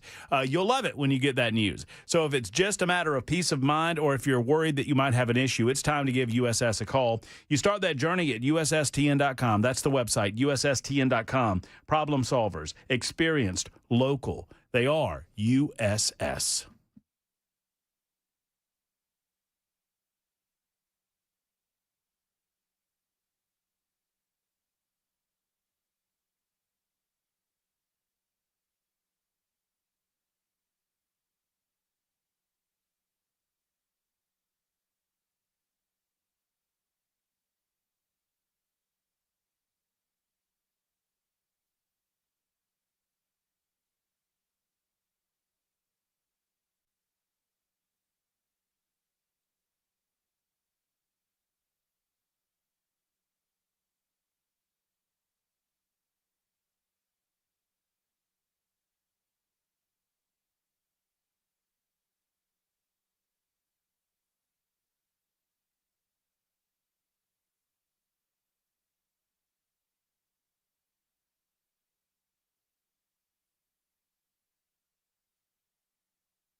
Super Talk 99.7 WTN in the midst of FriJay. I just need to go ahead. Before we get back to Jay, we'll get Kevin's final question in here. We'll get more questions in here. We'll talk about anything you guys want to talk about. We'll talk about Good Friday. We'll talk about the law. We'll talk about NASCAR. But I do need to remind you guys of something. Joan Jones is doing the news today. And Joan Jones is going to be a part of Ninkham Poops in the news at 5:35. Would y'all just do Jackson and I the courtesy of waiting until we do the Ninkham Poops to vote for Joan? Would you? I mean, just a small courtesy. I mean, I feel like that's not too much to ask. That you just wait to vote for Joan until you actually hear the stories, because we're getting like 100 votes in for Joan right now as we speak. It's kind of ridiculous. We know who y'all like better. Jay is with us, and Jay, Kevin had one more question about NASCAR. Kevin, fire away, my friend. Jay, who was the fastest qualifying lap in all of NASCAR? Ooh, I think I know this. I think I know this answer. You know, I'm not sure. I know Buddy Baker set a record at Talladega. I'm not sure about that. I know that Kelly Yarborough turned a real fast lap, first lap, and then he flipped it on the second lap. I don't know that with certainty. I think, can I guess, Jay? I think Bill Elliott beat Buddy Baker's time. I think. But on the job. Well, it's going to be at Talladega. Oh yeah, it's definitely Talladega. I think Bill Elliott got up to 212 miles an hour. Yeah, that's the speed, right? Have you ever heard? And Kevin, thank you for the call, and thank you for your. Keep watching NASCAR. They're giving everything they got to keep up with all of these other sports out there. Jay, real quick, have you ever heard the story? What's his name? Rusty Wallace. We had Rusty Wallace in Birmingham one time, and he told me personally the story about he tested out there with one of the modern cars without a plate or without any restriction. And he 220. He was like 226. Yeah. And he told me, he said, I got out of the car. And the first thing I told him is, y'all need to keep those plates on there. And I said, really? He goes, yeah. He said it got kind of squirrely in the corners. He said the field of vision started shrinking in on you. And I was like, ooh. He said, y'all need to keep those plates. Well, I was there that wrecked when Bobby Elsa got in the fence, on the front stretch, and man, boy, that's what brought the plates in. And NASCAR was really lucky that day, man, because if that car had got through that fence, it would have been just awful. It would have been bad. It would have been bad. And it was, I mean, you just kind of alluded to it. It was more their fear that a fan was going to get killed than anything. No, that's right. No, it wasn't about drivers, honestly. I mean, it was about, but I was there. I've forgotten who it was, but somebody cleared this before they had a catch fence in the turns, and a race car went out of the racetrack. I've seen this video. I've seen the video of that. I was there. And I mean, it went over the wall, landed out in the parking lot, and the driver said he got out, and some guy was over there cooking hamburgers. That's awesome. Well, they were lucky there. Well, while we're on the subject, I'll just say this about last weekend. I don't know who said it, but some old school NASCAR fella said it, that it's not about who brings the fastest car to the racetrack. It's who goes around the racetrack in the assigned number of laps first. And that was the definition of what happened last week, because Denny Hamlin had the fastest car. No, that's right. Fastest car doesn't always win. I guarantee you that. I bet you experienced that at BIR a couple times, didn't you? I have personal experience of that. Joe is next up on FriJay. Joe, what's going on? Man, I got a question for Jay. How you doing today, Matt? Doing good, Joe. All right. Well, hey, Jay, I just got one question. Does a King's Declaration hold any water in court in the United States? A King's Declaration? Yeah, we have a plaintiff and a defendant in this case. And the king is saying one thing, and everybody else on the super text line and the listeners are saying another. He's done so miserably bad in Ninkham poops this week that the Princess Tea Butter is just trying to hang on to his tiara. And I hate to side with the Georgia Bulldog, but I think Matt should be the victor this week and just take the crown. Just take the crown. Well, so here's but the answer. I probably will be voting for Joan. Well, yeah, that's all right. Joe, we're going to hear Jay's. I'm very curious to hear this. Jay, what are your thoughts? Well, I can absolutely tell you the answer to that question. A King's Declaration is inadmissible, Joe, because it is hearsay. It's a statement made out of court, offered for the proof of the truth asserted in it. So it's inadmissible. It carries absolutely no evidentiary weight. Mm-hmm. So give that zero credit. There you go. Well, that hurts, Jay. I do have a legal question for Jay, if you got the time. Yes, sir. Are you the king? I am the king. He's the king poop. Oh, okay. King of the nincompoops, Jay. Okay. What kind of legal ramifications can we do to get Matt's face back to normal? Jay can't see me. Jay, I cut. He went clean shaven, Jay. I cut off all my chin whiskers, and Jackson hates it. Jackson has decided that he said that I had a, what'd you call it, Jackson? He said he had a butt chin, Jay. He said I had a butt chin, Jay. Well, I think I don't know if this is you, maybe this is somebody else that you say you don't want to shave his head. Because I think maybe I'm confusing you with somebody else, man. But somebody said they got a really ugly bald. No, head. you are thinking. No, what I have said, and I think you're thinking of me, is that the fact that I am 52 years old and I have a full head of hair is a demonstration that there is a God and that He loves us, because He gave me a lumpy head.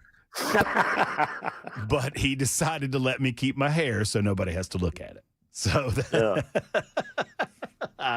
Jackson's saying that lumpy thing is kind of carrying over to the front. Yeah, Jack. I find it real curious considering that those chin whiskers that he's sporting in there in the control room, that he's making commentary on other people's facial hair. But you know what? Teach their own. To each their own. Yeah. Dwayne is next. Hey, Dwayne, what's going on? Hey. Dwayne, you're up with you're up with Jay. Let's do it, man. What's on your mind? What's got, Dwayne? I want to ask Jay if he remembers David Cisco. David Cisco? Yeah. You know, that name vaguely rings a bell with me, Dwayne, but I cannot place him. He won the championship at Nashville, and he raced in NASCAR for 14 years. Oh, wow. Okay. Yeah, I thought that I had heard that name, but I did know him personally, but yeah, that's great. You know, Jimmy Means, the guy I was talking about, was just inducted into the Nashville Fairgrounds Hall of Fame. Yes, he was. We got to get it. We got to get him on the show. We got to get him on the show. Well, that's great. Jimmy Means, Dwayne, thank you so much for the call, and thank you for the trip down, NASCAR memory lane. Jimmy Means, we do have to get him on the show. We had the honor of talking with him on the show back in Birmingham, but I've not had him on, and he is the last of a type of race car driver that I don't think will ever exist anymore. Yeah, the owner drivers. Yeah, the independent owner drivers that, I guess, you could make an argument that, Brad Kozlowski's doing it, but that's. Yeah, no, they got corporate money. Yeah, that's right. No, yeah. No, you're right. It was him, J.D. McDuffie. Dave Marcus was one of them. The sports just gotten so expensive. Even at the Bush level or whatever, Nextel or whatever it is. Now, Riley Auto Parts. You have an idea of what Jimmy Means had to have just to run a race every week. Is a lot of money. Oh, 100%. Yeah, but Jimmy Means and I talk. Yeah, the amount of money that it just cost them to run week in and week out. And this is probably 5 or 6 years ago. It is in the tens of thousands of dollars. You're approaching $100,000 just to show up at the racetrack. Right. And that's at the lower level. And that's at that's right. That's at the Xfinity level or even, but I can't imagine what it cost at the Cup level. In the millions. Some of the money came out in the lawsuit. And I think, of course, there's the big teams, Penske and Hendricks and Gibbs. Those are the three biggies. I think their budget is somewhere like $50-60 million a year. But then to just be a back marker, you got to have probably $30 million a year. Wow. Yeah. Wow. And that's not paying charters. No, that's operating expense. That's just wow. That's a lot of money. That's just showing up with a car and buying fuel and tires. And getting there and getting back and all that. That's right. Rod is next. Hey, Rod, what's going on? Not too bad. How are you doing? I'm doing well, Rod. What's on your mind with Jay St. Clair? I got two quick questions. First one is, if I get pulled over and I know I'm not drunk or anything, can I deny a field sobriety test and a blood test and request a blood test? Absolutely, you can. That probably means you'll get arrested or at least you'll be taken in. But, yeah, they can't make you do any of that. And so you can just say, no, look, I'll just go in. Let's go to jail and you can draw some blood or I'll blow for you. All right. The second question is, I lost my train of thought. The answer is maybe.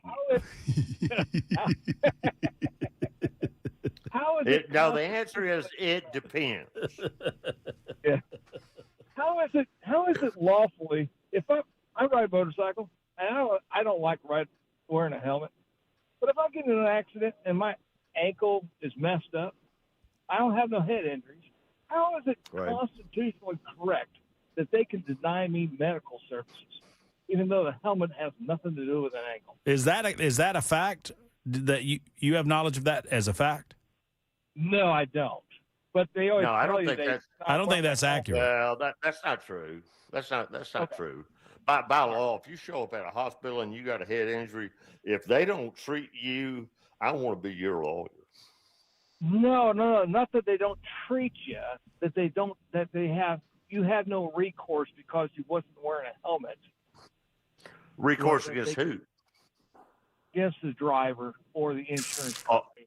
Oh, if somebody, you mean if somebody hits you, Yeah. the accident's not your fault. Somebody, yeah, well, no, there may be something to that, Ron. If that may be a pretty good argument. I don't, because they would say, here's the deal. It's called contributory negligence, and they would say, okay, the car was at fault for running the red light, but you're at fault for not wearing a helmet. And so you didn't contribute to the accident, but you contributed to the amount of the injury. And so that argument might carry some weight. But even if the state has no helmet law, well, yeah. Now that may make it different. I'll be honest with you, Rod. I've not looked at this specific question, so I'm just giving you my sense of how the law would deal with it.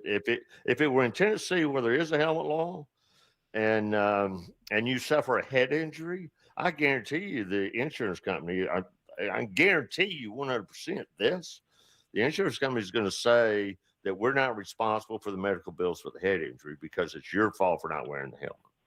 Correct, and I agree with that. I totally agree with that.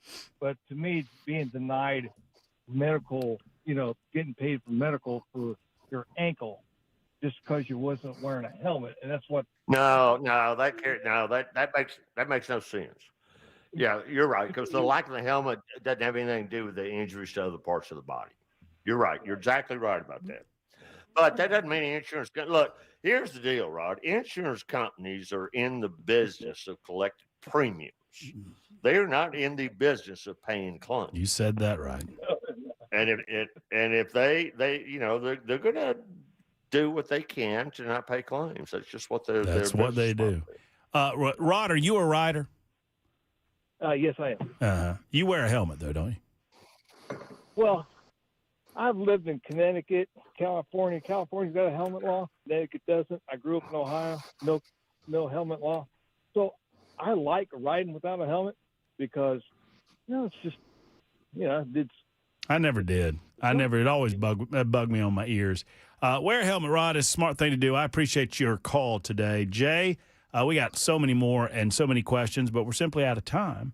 And I want to spend the last 30 seconds that we have together telling you how much I love and appreciate you. The holidays make me remind me to tell you that, and I want you to have a wonderful, wonderful Easter weekend. Thank you, Matt. Same to you and yours. We are all so blessed, Matt. We all are, and it's just good to stop every so often and just realized how blessed we are. Well, and this is a wonderful weekend to do it. Yes, sir. Jay, take care, brother. See you, buddy. All right. So it's 54 after the hour. Super Talk 99.7 WTN.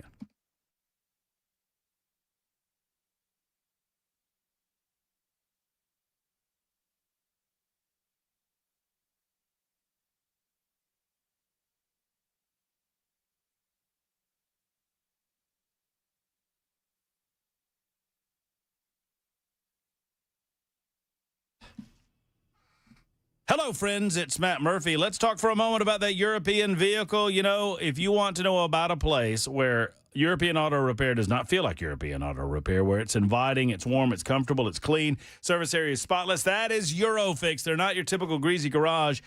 They believe in taking care of everything from how you're treated to how your vehicle's treated. Repair work comes with a rock-solid 3-year, 36,000-mile nationwide warranty on all repairs that they perform. And at below dealer pricing, you don't have to put up with getting ghosted either. They'll call you back at Eurofix. Eurofix fixes everything European, plus they offer a rental car available with every appointment. Locations in Nashville, Franklin, Belmead, Murfreesboro, and Mount Juliet.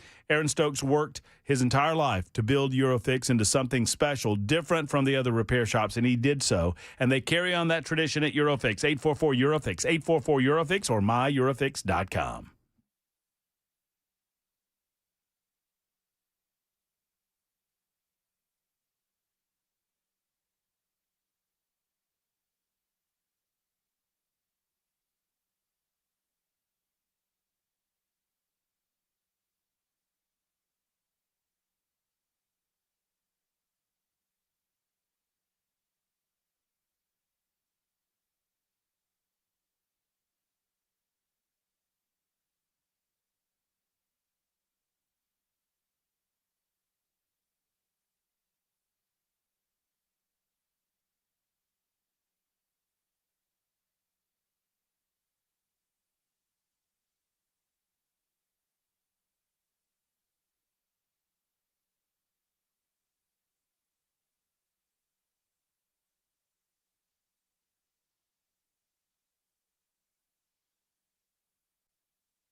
Folks, if you've never been inside of the Glock store, what are you waiting on? Maybe tomorrow? Maybe next week? Perhaps you're waiting on the open house that's coming at the end of the month in May. Do not wait any longer. Let's get to the Glock store. Let's go. Now, I want you to mark the calendar for May 30th because it's going to be a big-time open house. We're going to have all kind of music. We're going to have food. We're going to have celebration. We're going to have raffles. We're going to have giveaways. I am amazed every year that I've been to the Glock store open house, and I'm going again this year. I'll be there. Dan Mandis will be there. Chris Hand will be there. You'll see us all at the Glock store open house. I'm amazed at the amount that they give away. I mean, all manner of prizes given away, and some of these things are worth, dare I say, in the thousands of dollars. Yeah. I mean, and we'll have a list before the time comes of the giveaways that they have in store. They're gathering those together right now. But here's what you need to do. You need to mark your calendar for May 30th. Now, I would encourage you to go ahead and go to the Glock store and kind of scout things out. You know, if you've never been, the retail space is fabulous. The Shoot 270 shooting rooms, Never Lanes rooms, they're tip-top. They're top-notch. You'll never go back to shooting lanes again. And you can actually go through the manufacturing department and see what they do to ship nationwide from the Glock store right here in our own backyard in Nashville, Tennessee. So, convenient to everywhere. Minutes away from the airport, right off Brawley Parkway on Airlane Drive. It's the one and only Glock store. Online at glockstore.com or shoot270.com.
It's now 5 o'clock, and I'm Joan Jones with your top stories. And a search is underway right now for the crew member of a U.S. fighter jet that was shot down in Iran today. The second crew member has been found. We get more from ABC's Britt Clement in Jerusalem. An American fighter jet, two-seater F-15, that appears to have been shot down by Iran. That's according to our sources. One crew member was rescued, but we do not know the status of the second crew member. We know that the White House has been briefed, that President Trump has been briefed about that fighter jet being down. Yeah, 2 Black Hawk helicopters involved in the search for the missing airmen came under fire as well. And one other aircraft, an A-10 Warthog, also was hit. That pilot ejected in Kuwait. Meantime, Michael Ratney is a former U.S. ambassador to Saudi Arabia. It's disturbing for a couple of reasons. One is it potentially represents a major escalation.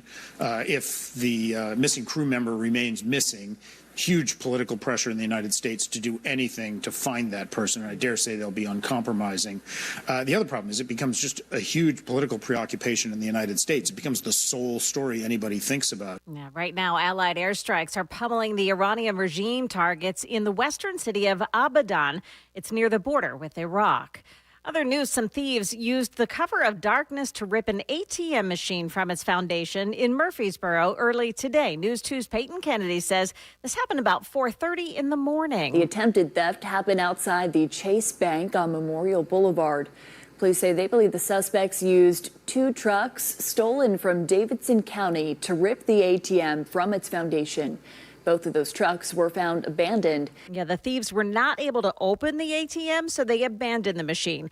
Police are asking anybody with doorbell cameras living near Haven Drive or James Drive in Murfreesboro to check the footage for any clues that could help them to find the suspects. No charges to be filed in the killing of an MTSU professor who was found shot to death in the middle of a road in DeKalb County in December. News 2's Sarah Smith reports the autopsy has now been revealed, and it's the final piece of the investigative puzzle. Investigators say the autopsy report shows 41-year-old Ashley McKenzie, an MTSU professor, with toxic levels of meth in her system. They say just before sunup in December, she steps onto Smithville Highway in front of a driver heading to work. He reported that as he was driving to work, pulling up to a stop sign, this woman walked out in front of his truck and tried to stop it, ended up raising her handgun, pointing it in his direction. She was armed, and he felt like his life was in danger, and he fired in self-defense. Deputies find Mackenzie dead in the road, a handgun next to her, and nearby a mask and surveillance gear. Investigators call this a case of self-defense for that driver. That is the latest news. Stick around for your traffic and weather next. I'm Joan Jones, WTN News.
Man, more trouble on 65 North this morning. This afternoon, this time in Berry Hill, 65 North after Armory Drive. That's exit 79. There's a crash. It's on the right shoulder, and traffic behind it is just so jammed.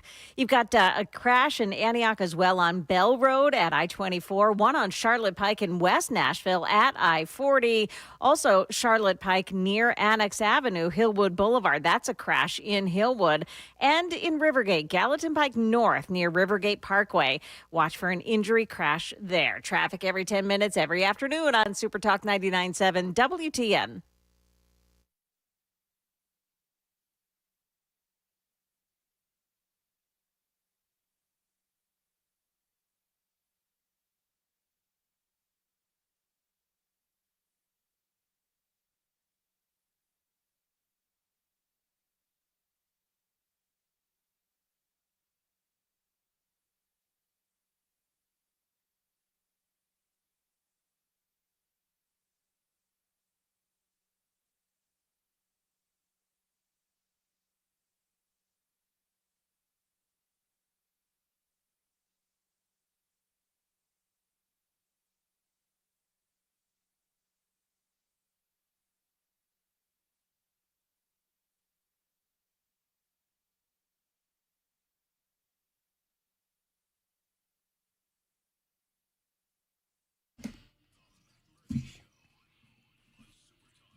What is going on, friends? It's the Matt Murphy Radio Show. It is the 5 o'clock hour on a good Friday, 5:07 to be precise. Joan Jones is at Southern Command. She's delivering headlines twice an hour and when it breaks. We've got young Jackson Williams. He of 1,000 nicknames. Jay Willie, we call him. Action Jackson, Reaction Jackson. Occasionally, we call him Princess Truffle Butter or King Ninkham. as the fancy strikes me. We've got nincompoops in the news coming up a little bit later on this hour. Very excited about that. Joan Jones apparently has already won. We'll get into that at about 5:38 this afternoon on Super Talk 99.7 WTN. My name is Matt Murphy. I'm your humble host and correspondent until 7 o'clock tonight, and we'll call it a weekend at that time. Many of you perhaps are calling it a weekend, maybe getting into your automobiles and ready for the weekend, and it is obviously for those of us of faith a holiday weekend. It is Easter weekend, one of the holiest of weekends for those in the Christian faith, and I wish you well this weekend. I hope you celebrate with family and friends, and hope you have a wonderful time. A little rain coming in this weekend, but that should not damper the spirits of the holiday very, very much. Now, for those of you working over the course of the weekend, we'd like to remind you this on these Fridays. We appreciate all of you, police officers, firefighters, EMTs, doctors, nurses, restaurateurs, truck drivers, convenience store workers. If you're working over the course of the weekend, we salute you. We say thank you. You're our weekend warrior, and we appreciate you for making the weekend what it is. For us, we thank you. 615-737-9986. Let me give you the rundown on what we know about this fighter jet that went down earlier today, and we'll get back to your telephone calls at 615-737-9986. President Donald Trump has been briefed on an F-15E fighter jet that went down over Iran. The Islamic Revolutionary Guard and state media are claiming that they shot down the U.S. fighter jet over central Iran, specifically in the mountainous Boyer Ahmad province. Donald Trump issued a late-night Truth Social post warning that the United States military, quote, had not even started destroying what's left in Iran. Donald Trump, we destroyed a huge bridge over there.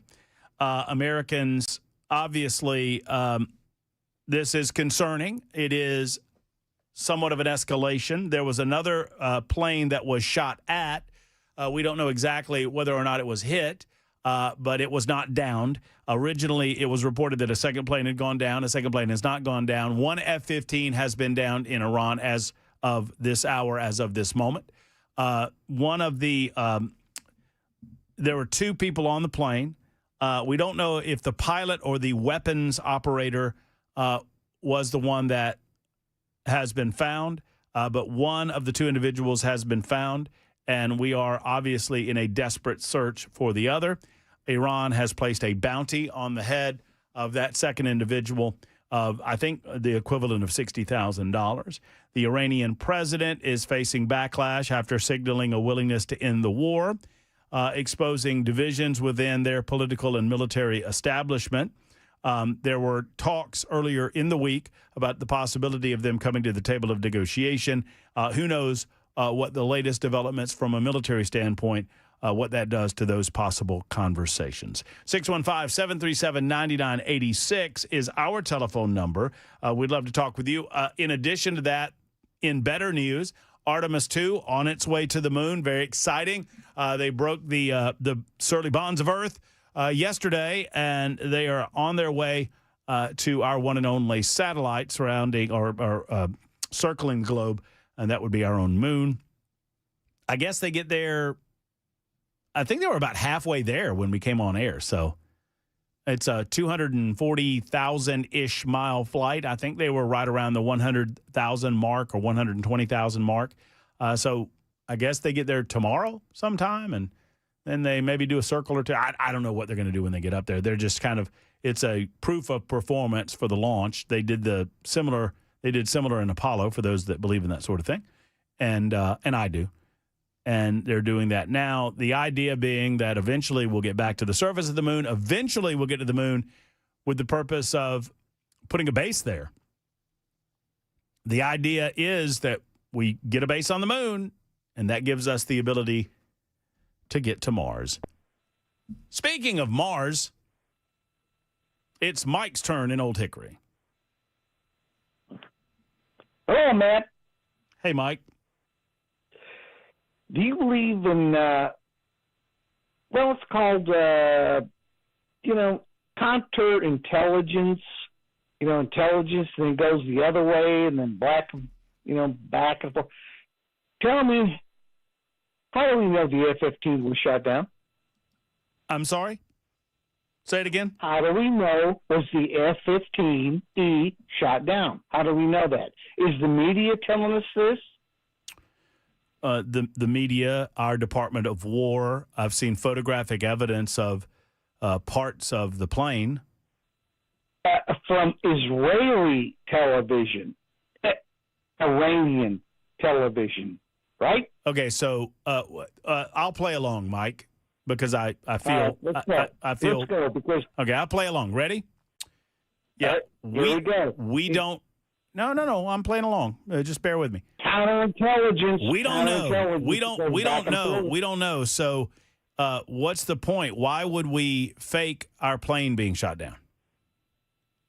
Because Iran wants us to believe that they did it, and our media carries the story. And then they flash pictures of some old thing from 30 years ago in the desert, says, there's the F-15. But then you got to ask the question. We just rescued one of the pilots, according to the military, but we can't find the other one. The F-15E has two pilots, one canopy. If one pilot goes, the other goes. Yes. So if we found the first one, how come we can't find the second one? And they have an A-10. An A-10 shot down Strait of Hormuz same day. Did not get shot down. Driven by Iranian television. It took did not get shot down. Took enemy fire. Did not get shot down. Go ahead. Sorry. Just trying to correct the factual error in your statement. The Iranian television says that they got the parts, right? I just don't want to get in your way, Mike. What is your point? The United States military is confirming that an F-15E was shot down. It's not our American military. I mean, or rather, our American media. It's the military. How do we know that? We're in a psychological warfare with Iran. They are experts at getting the American people and the media to believe them and not us. And so guess what? All of a sudden, the media is going ape over an F-15E shot down. Therefore, Trump is in a legal war, and that's how they manipulate the American people. And then they come up with an A-10 somewhere near the Strait of Hormuz that could be shot down, but no, it came back and landed safely. What's happening now, Matt? What's happening is psychological warfare. And the media and the American people are falling for Iran. They are experms. They're experts in this. All you have to say is that I only wish we were all as smart as you. We shot down an F-15E, and you know what? We've got power over you. Mike. And guess what? The American media, who's now going ape over this, Matt? The media. Mike, you're in violation of rule number 2. Do you know what rule number 2 is, Mike? You make your own rules up, Matt. No, there's only 3. There's only 3 rules with regard to people calling this radio show. And you are right now in violation of rule number 2. Rule number 1 is only call once per day. You've only called once today. Rule number 2 is don't be boring. Yeah. Well, guess what? This call is boring. This call is boring.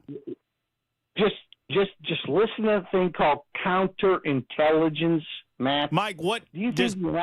I hesitate to ask you this because you don't really listen, but I hesitate to ask you this because you don't really listen, but I'm going to ask you anyway. What do you believe? See, you're not listening. Where is the evidence? Where's the evidence of the F-15E down? Where is it? Mike, do you have any family? Is the American media there? Do you have any American media there? Mike, listen to me. Listen to me for a second. I want to stop talking about this for a second. I want to ask you a very earnest question, and I hope as a human being you can answer it. I'm being dead serious. Do you have any family to spend time with you on Easter Sunday? It's pagan. So you don't want to answer the question? No, it's pagan. So you don't want to spend. I'm offering to spend time with you on Easter Sunday. No, it's pagan. So you're declining my Roll your offer. Easter Okay. eggs. All right. Well, Roll your Easter eggs. I was just offering. Roll your Easter eggs. Did you know that Easter is not even in the Bible? The word, it's not even in the Bible. I will roll your Easter eggs. Roll your Easter eggs, Matt. Mike, and if Monday, Mike, and then Monday, Mike, Matt, roll your Easter egg. If we ever break through this, and if you ever feel lonely, and if you ever need somebody, I'm here for you. But as far as this goes, I'm done with it. If you are ever in need and you ever feel lonely and you need any sort of assistance, let me know. But as far as these telephone calls, this is really just nonsense. And I've got better things to do with the people's time.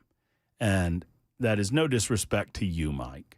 I owe it to the listening audience to do more and better with their time. At some point, it's not an insult to me, it's an insult to them.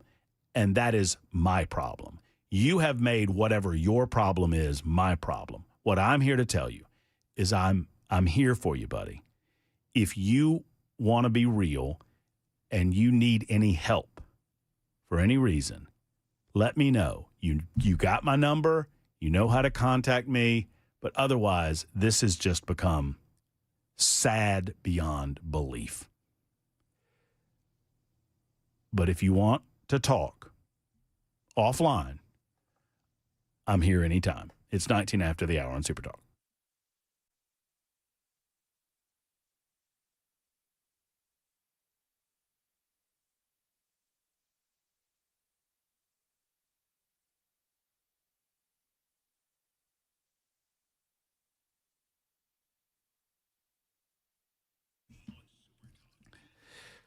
Let me tell you something.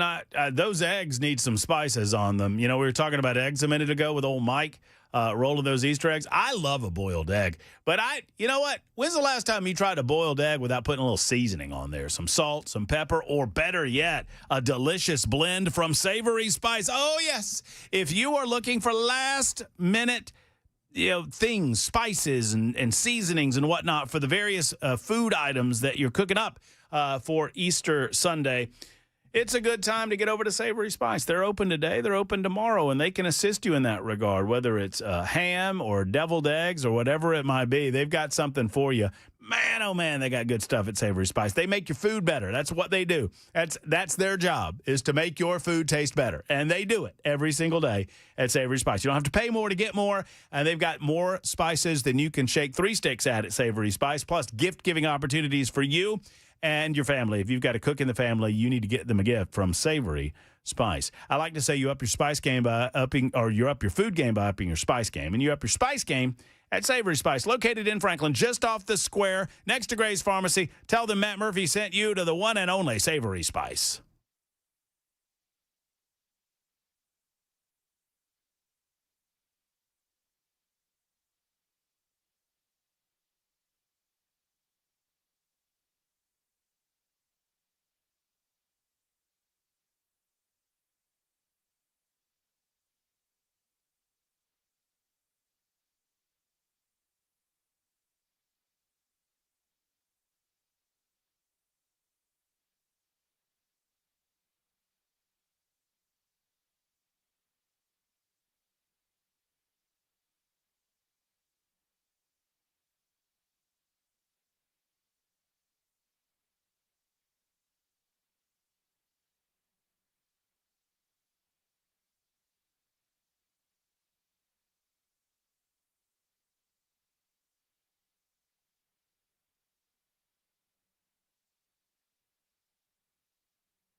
coming up, we'll tell you what we know right now about the one recovered F-15 fighter crew member and the other one who's currently missing. That story coming up here at 5:30 on Super Talk 99.7 WTN. We can't wait. There's Joan Jones.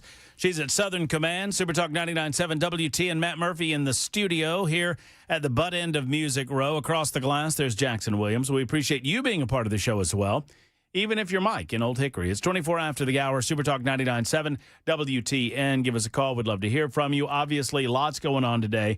It is a Good Friday. We're talking about that. The fighter pilot shot down. The jet shot down with two military personnel inside, both males, we are told. One has been found, one has not been found. We'll keep you up to date on that. Democrats are running around claiming random victory on the DHS shutdown. I've got that story on the docket. And we've got nincompoops in the news on the way, plus your telephone calls on a First Amendment Freestyle Friday on Super Talk 99.7 WTN. With that in mind, it's Moochie's turn. I love this nickname. Hello, Moochie. Hey, man. Thank you, man. I appreciate you saying that. That's an old childhood nickname, by the way. I love that. That's all good. You know, I first saw, you know where I first saw the nickname Moochie? Where's that? The book turned into a fabulous movie, Christine. Christine. Yeah. Moochie was one of the bad guys in Christine. The guy that got killed with all the change in his pockets. That car messed him up. Yeah, he did. What's up, man? What's on your mind? At the end of the day. Yeah, it sure did, and no doubt. What's on your mind, man? No, man. You remember Mark? Did you ever hear about Mark Howard? He was in your building. Did I ever hear about whom? Mark Howard. He was in the sports side. He was down the hall. I think he was before my time. He's passed away, but there was a caller that I used to listen to sports a lot before I realized politics was more important. But anyway, he was there was a guy that used to call him and give him hell just like that guy Mike that does you. That's just crazy. People are just nuts. We try to take all comers, and one of the things that I absolutely love about what I do, what I am blessed to do on a day-to-day basis, Moochie, is getting to talk to people like you. I mean, honestly, and I mean that from the bottom of my heart. I get to talk to you and so many other people that, dial us up and have things to say on a variety of subjects. And, and there's Mike. And I get a lot of people telling me that I shouldn't take Mike's calls anymore, and I got to tell y'all, I'm just worried that behind all of what you hear on the radio is a very, very, very sad person. And my old lady said you banned him. I did for a minute.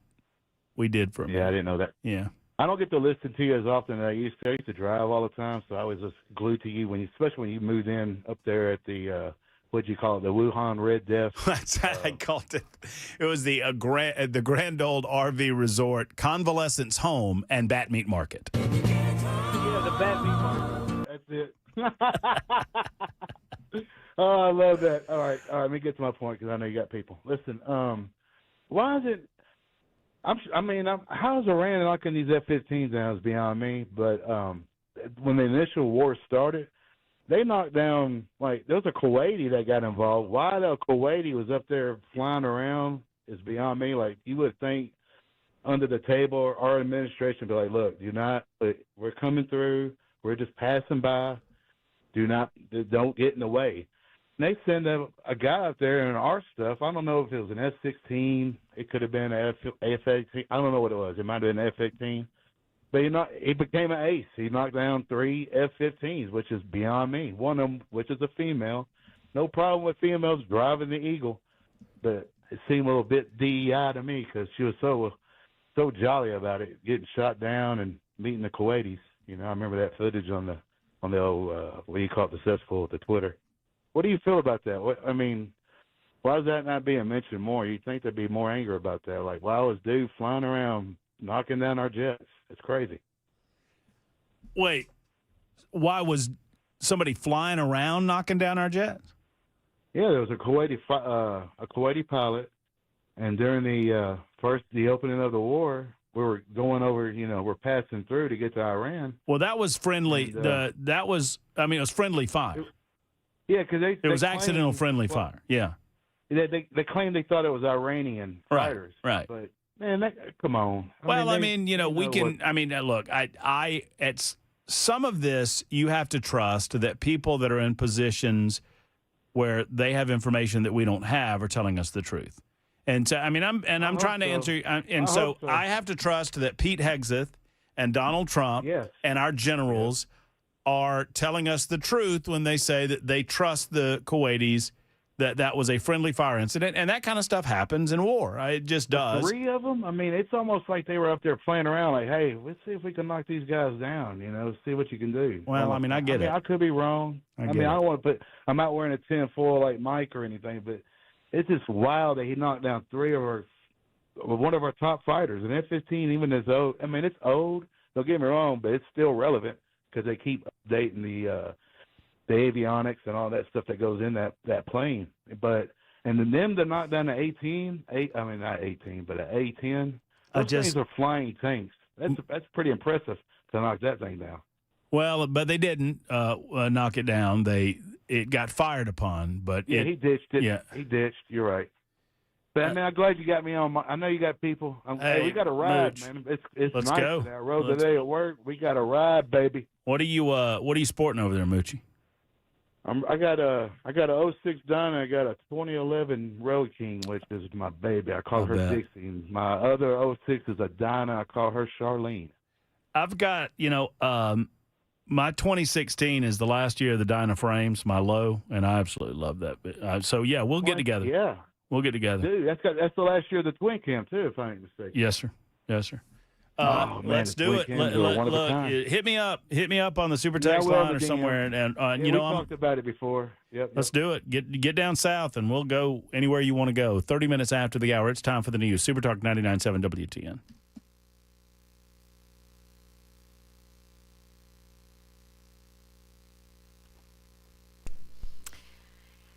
I'm Joan Jones with your top stories, and here's what we know right now about the one recovered F-15 fighter crew member.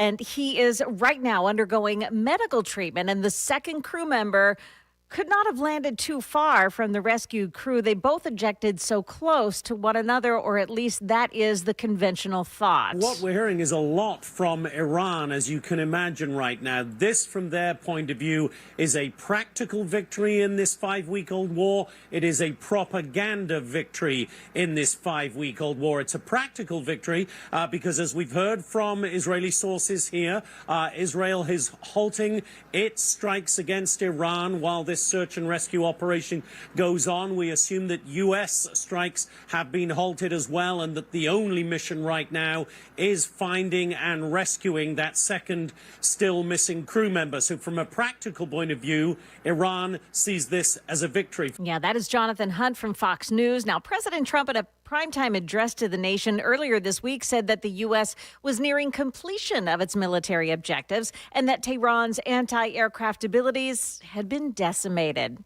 Closer to home, you may need to find a different way to travel through Nashville today. There's a water main break that has Annex Avenue closed between American Road and Henry Ford Drive. Crews started working on that 12-inch main around 7 o'clock this morning. Metro Water Service hasn't said how long it will take to repair. And Tiger Woods update here. TMZ reporting that his private jet touched down in Zurich, Switzerland today, days after getting permission from a judge to travel outside of Florida to seek treatment for an addiction. On X this week, he announced that he would step away from golf to seek treatment and to focus on his health. That is the latest news. Stick around for your traffic and weather next. I'm Joan Jones, WTN News.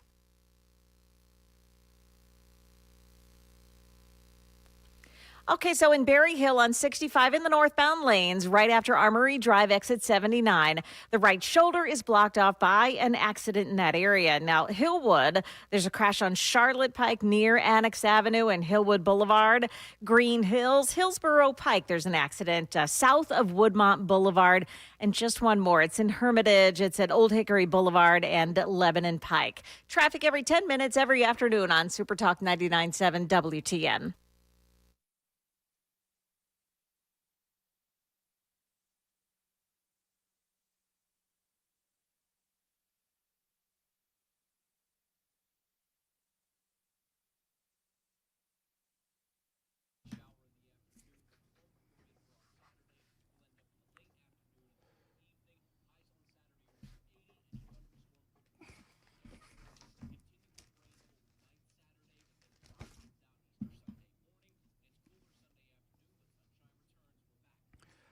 When you head over to Contours or when you go to the website or make a call to schedule an appointment, you'll find friendly folks who are here to help. They want to help you lose those pounds and those inches that you simply can't get off on your own. Friends, it gets tough. I mean, I'll tell you, once you get to middle age, it gets even tougher. You can eat right, you can exercise. The reality is that sometimes we need a little boost. That's what our friends at Contours in Cool Springs are here to do. Their ultra slim body contouring guarantees that you'll lose 2 inches from your midsection or that first treatment is free. It is non-invasive, it does not hurt, and the results are instantaneous. I've gone through the process and I know that it works. I'm in the process of getting the revitalizing red light therapy done on your face, which tightens your skin and restores the natural glow. If you are a little concerned about splotchy spots on your face or whatnot, or if these things have developed, you might want to check that out as well at contoursllc.com. That's contoursllc.com. Or give them a call and schedule the appointment. Friends, it is time to get those love handles under control, to get the rest of that body in ship shape for the spring and summer. It's Contours, 615-236-9960. 615-236-9960. What do you have to lose but inches?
Super Talk 99.7 WTN. It is 37 after the hour. So Stephen and Steve and Ricky and Stacy, you guys hang in there. We're going to talk to you about the moon. We're going to talk to you about Iran. We're going to talk to you about F-15s or whatnot. We're going to do that after we do this. It is time, friends. Y'all know that on these Fridays, oftentimes this is to settle the week-long competition that has been Nincompoops in the News. Nincompoops in the news. And today is no different. It is time. Friends, you know what the news is. Thankfully, Joan Jones has been there to deliver those headlines for you twice an hour. We've tried to opine on said same. It is time for us to go beyond those headlines, to go beyond those hard stories, and to go all through the state of Tennessee, these United States of America, nay, the globe, and find these nincompoops where they live and where they breathe and bring them to you on Super Talk 99.7 WTN. You can participate by offering a vote. Who do you think the nincompoop of the day is? Will it be from Joan Jones? Will it be from Matt Murphy? Or, goodness forbid, from Jackson Williams? We're going to find out a little later on. By the way, before we get into it, Joan? Yes, sir. Did you see what 5655 said? Oh, no. You're killing it, Joan. Can you please start working from 5 a.m. to 7 p.m.? Oh, sure, that'll be fine. Won't that be nice? All right, so Joan, you have your story? I do. I have it ready. All right, Joan's ready to go. So the way that we do it, the winner from the day before gets to pick the batting order. Okay. And I won yesterday, so I get to pick the batting order. Okay. And we realized that we needed to do this in some official form or fashion because sometimes two people were picking the same story. So that happens from time to time. So in an effort to prevent that and as a way to say thank you for being with us on this afternoon drive show, Joan, you get to go first, and I'll go second, and Jackson Williams will go last. Okay. How about that? I like that. Joan, your nincompoop. Okay. So this is now I kind of hate to say that it's police officers that I'm going to propose our nincompoops here. Yeah. But they are. So it's police in Muskegon Heights, Michigan. They were out investigating a vehicle that was parked near a business that was already closed. So they ask everybody, there's two people in the car, they ask them for identification. They get the identification of the driver, but the passenger wouldn't tell them who she was. So they get a scanner, a fingerprint scanner in, and they realize that this woman is wanted for a parole violation. So they arrest her, they handcuff her, they throw her in the back of the cruiser. But they left the windows in the back of the cruiser open so that she could, ventilation, I guess, right? So instead of like leaving the car on and air conditioning being on, because she can't get into the front seat, obviously, they left the windows open a little bit while there's video of her squeezing out the window, shimmying down the car, even with her handcuffs on, making it to the ground. She gets to her feet and runs off, and she's gone for a minute or two before the police even realize she's gone. I've seen this video. So, have you seen me It's too? so I mean, it's good. kind of funny. It's so good. They did manage to catch her because she ended up breaking into a business nearby later on in the day, and they pretty much knew who it was going to be. She still had her handcuffs on when they caught her. But, I would propose that the cops are just nincompoops. I mean, honestly, come on, do your job good. Oh, I agree. And if you're listening to Joan tell this story, y'all need to go and see the video. I wish we could have it to pop it up because it is, you're right. Inexplicably, the window's about half down. You see this woman get her head out, and then she gets a shoulder out, and then she gets another shoulder out. And you're like, what is she doing? And then she like yanks her leg around, and she's straddling the window for a brief second, and she gets that other leg out, and you're like, she's handcuffed. And before you know it, she is gone. She's good. She's done this before, I think. So I posted it, by the way, on my X feed. I'm Joan Jones WTN on X. You can watch the video there. Go to Joan Jones WTN to see the video. I'm gonna retweet it too. I'm doing that right now. Yeah, it's a lot of fun. And you're right. So there's a minute, like I don't know who. I guess a bystander was videoing this. Yeah. And after about 10 or 15 seconds, you see the one officer just kind of meandering back to the car, like has no clue. And I wish we could see the look on the cop's face. Yeah. When he looks in there, it's like, okay, where's the lady that was in the backseat? So you got to wonder about the person who was doing the videoing, right? Because they were just standing there videoing and not saying, hey, cops, you might want to check this out. Nobody said a word. Well, you want Just to let her go. see it to the you want to see the fun. You don't want them to catch her before she escapes. You want to watch the escape. You don't want her to go hurt anybody. No, but you want to see her get out of the car. But it was kind of funny watching her wriggle out of the car. It's it's like what are the cops? What, the Keystone Cops? That's what it is. Yes. Keystone Cops. Yes, a bunch of nincompoops. Mm-hmm. That's a good one, Joan. I love it. All right, so here comes mine, and I am telling you this story mainly because the names of these people make me laugh uncontrollably. You've probably heard this story over the course of the day because this is making the real news, but I'm going to present it in nincompoops. Rapper Gucci Mane was the victim of a kidnapping and robbery plot by a rapper signed to Gucci Mane's label earlier this year. Jackson, will you sit over there quietly while I do my nincompoop, please? Don't you have other things to do over there? Yes. You can't silence the king. Yeah, it's Pooh Shiesty. Is that how I pronounce it, by the way? Yeah, Pooh Shiesty. Okay, very good. Okay. I knew you were going to butcher it. Lontrell Williams Jr., who is known by the stage name Pooh Shiesty, allegedly asked to meet with Gucci Mane. His legal name is Raderick Davis. They met together in Dallas on January 10th to discuss the contract with Mane's label. According to the criminal complaint, Williams was, quote, Williams, who is forevermore known as Pooh Shiesty, Pooh was upset with the. You're right, Joan. I heard that giggle, and you're right. Mr. Shiesty. Mr. Shiesty. I shouldn't call. I should ask to call him Pooh before I call him Pooh. Mr. Shiesty was upset with the terms of his contract and wanted to be released. They met that afternoon at a music studio inside of an office building. Mr. Shiesty was wearing an ankle monitor at the time because he was on home confinement for a prior firearms conviction out of Florida. While inside of the studio, Pooh Shiesty allegedly learned on a phone call that his case manager had not given him permission to be out and had to return home immediately. Gucci Mane offered to reschedule, but Pooh Shiesty allegedly asked to speak to him in an attached recording room. According to the complaint, Mane agreed and was inside the room with Pooh Shiesty and Pooh Shiesty's father. He'll be known as Pooh Shiesty Sr. Senior. Yes. Mm-hmm. An argument occurred inside of the studio, and Pooh Shiesty told the other artist to bring him his bag. He then proceeded to pull what appeared to be a black AK-style pistol from the bag and pointed it at Gucci Mane. He then demanded that Mane sign the papers to release him from his contract.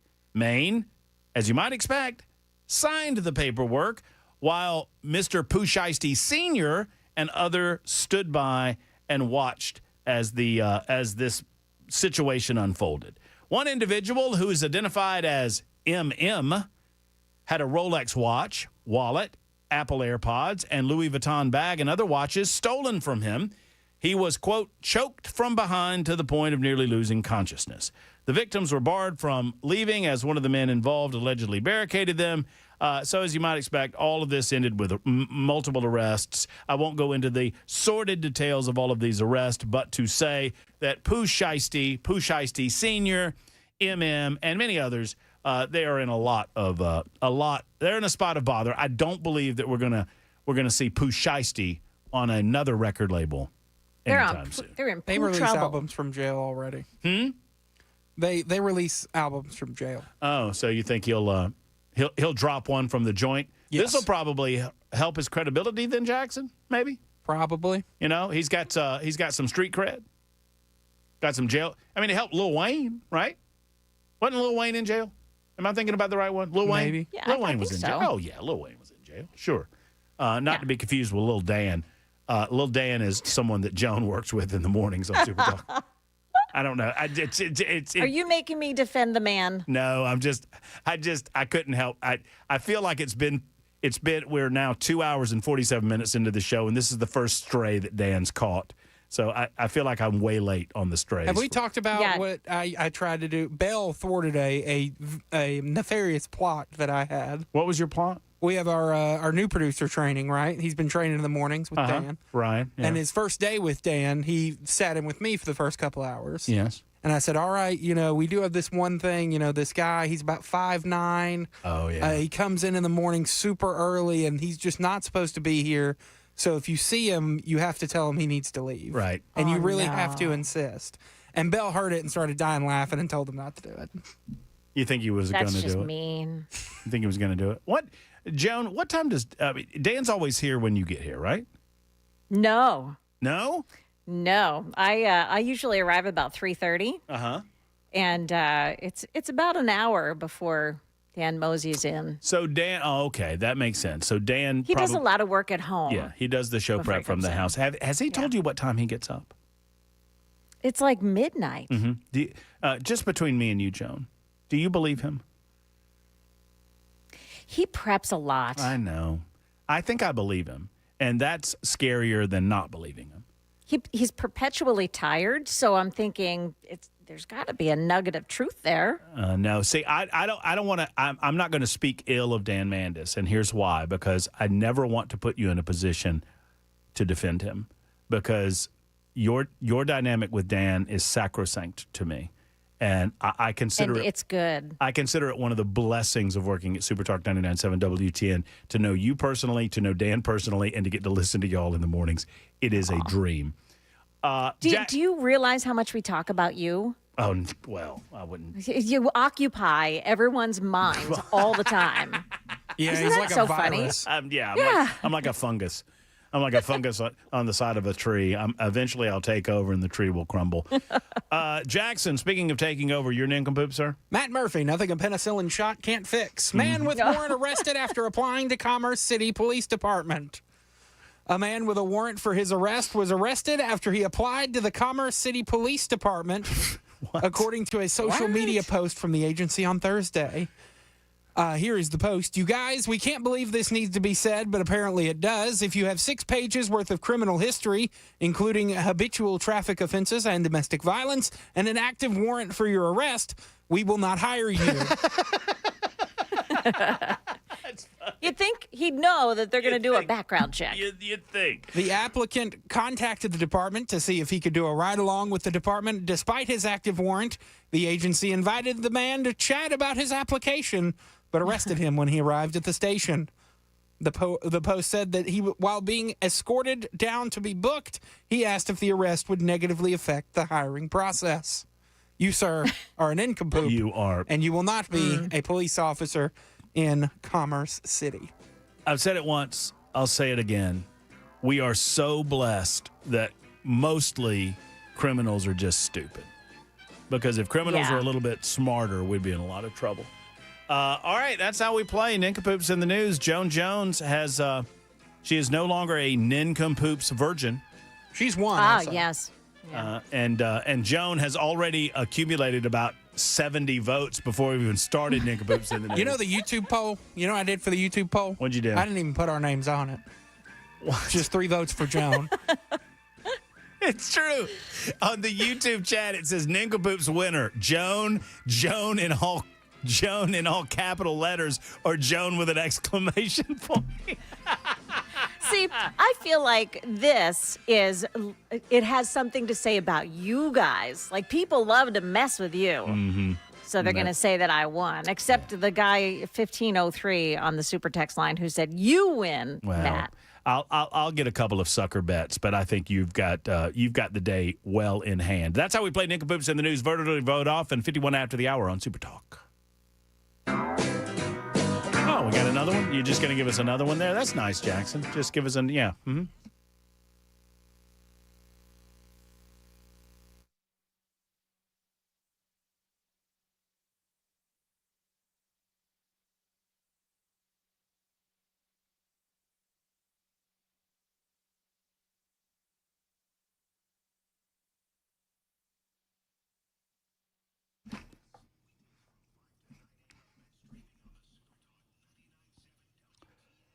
Hi, friends. It's Matt Murphy for U.S. Pest. U.S. Pest reminds you, if you're already a customer to U.S. Pest, you've got an opportunity here. Because if you hear this and you decide to refer a neighbor or a friend or a family member to U.S. Pest, you'll receive $50 off on your account or a free mosquito, tick, and flea treatment. And this is the time of year to get it done. Friends, the bugs are, well, they're repopulating their species, if you know what I'm saying. They're making baby bugs as we speak, and those baby bugs want what you have. They want your food. They want your AC.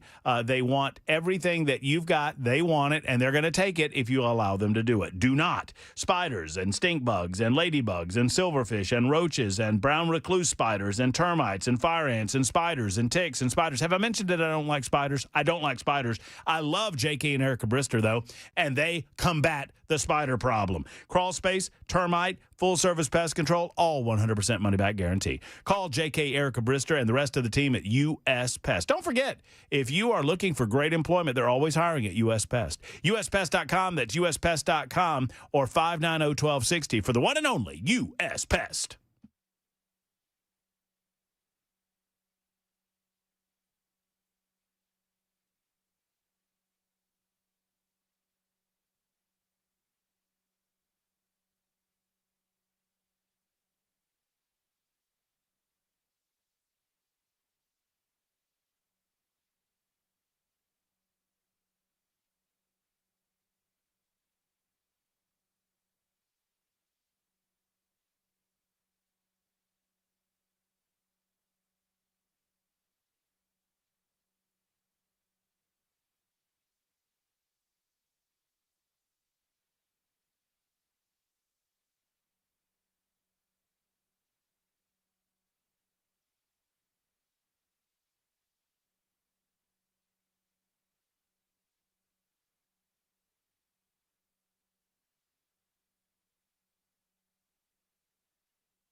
The search for a missing airman continues. We'll tell you how President Trump has been dealing with that today and why Vandy students were given a shelter-in-place order overnight. Those stories coming up here at 6 o'clock on Super Talk 99.7 WTN.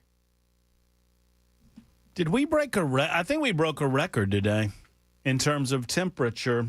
News coming up with Joan Jones. You just heard that in a matter of moments. I just had it in front of me, and now I've lost it again. But I think we hit 87 degrees today at B&A Airport. 87 degrees might have been a record. Joan, do you have anything on that? 87 degrees? That's a lot. I'm looking right now, and I don't see anything yet. I'll keep looking for it, though. Nash, hold on. Severe, this is where I heard it. Severe WX. Oh, I always forget the name of this. It's like Nash severe weather or Nash something. Yes, we did. So this is from WKRN. Okay, there you go. They said Nashville broke a record high Friday afternoon. They didn't say what the temperature was that we broke. I thought it was. I thought I saw 87. So okay, that's at the airport though. So that's oftentimes a little janky when it comes to where you are. Because there's a lot of asphalt at the airport. But 87 degrees. It's hot. It's hot out there, folks. Although it will cool down. A little shower or two over the weekend, and expected to be cool by Easter. And just, watch the raindrops because you might have to dodge some going to either Saturday or Sunday service. 59 after the hour, Super Talk 99.7 W10. I mean, do we need to go into the 6 o'clock hour on Nincompoops? No. Joan. I'm wearing the crown on Monday. Congratulations. Woo! You're the big daily winner. Joan gets to don the crown. Jackson, we're going to let her don the crown for a day because she's a special guest and she's Joan Jones and we love her. And then she'll put it back wherever you hide it, wherever you keep it under lock and key. I'm also going to overhandle the big trophy that's in there. I'm going to hold it, keep it with me while I do the news. I may bring it home, too. Just keep it away from Weaver. And Mandis, by the way. Yeah, I don't want Mandis. I don't want Mandis doing anything creepy to it. Who knows what he would put in that bowl. It is time for the news. 6 o'clock. Steve, Ricky, and Stacy, we'll get to you. Final hour of the show's coming up in mere seconds on Super Talk 99.7 WTN. Hang in there.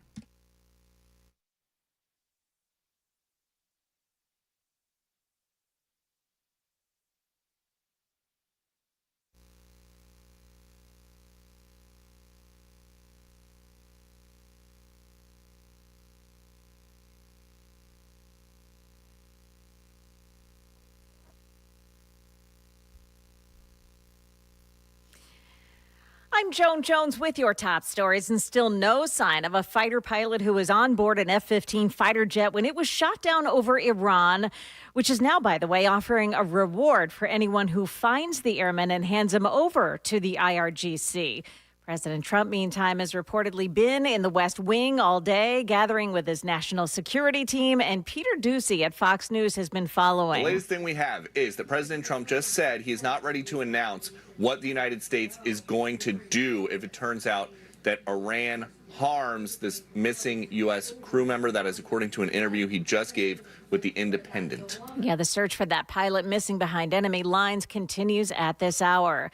President Trump also issued an executive order today. It's regarding college sports and name, image, and likeness legislation. The order calls for athletes to have eligibility only for a 5-year period, although there are some exceptions like military service, and they ban professional athletes from returning, and it directs Congress to quickly pass legislation. We're just learning that Supreme Court Justice Samuel Alito was treated for dehydration at a Philadelphia hospital last month. Alito was treated and returned home the same night without complications. This happened on March 20th.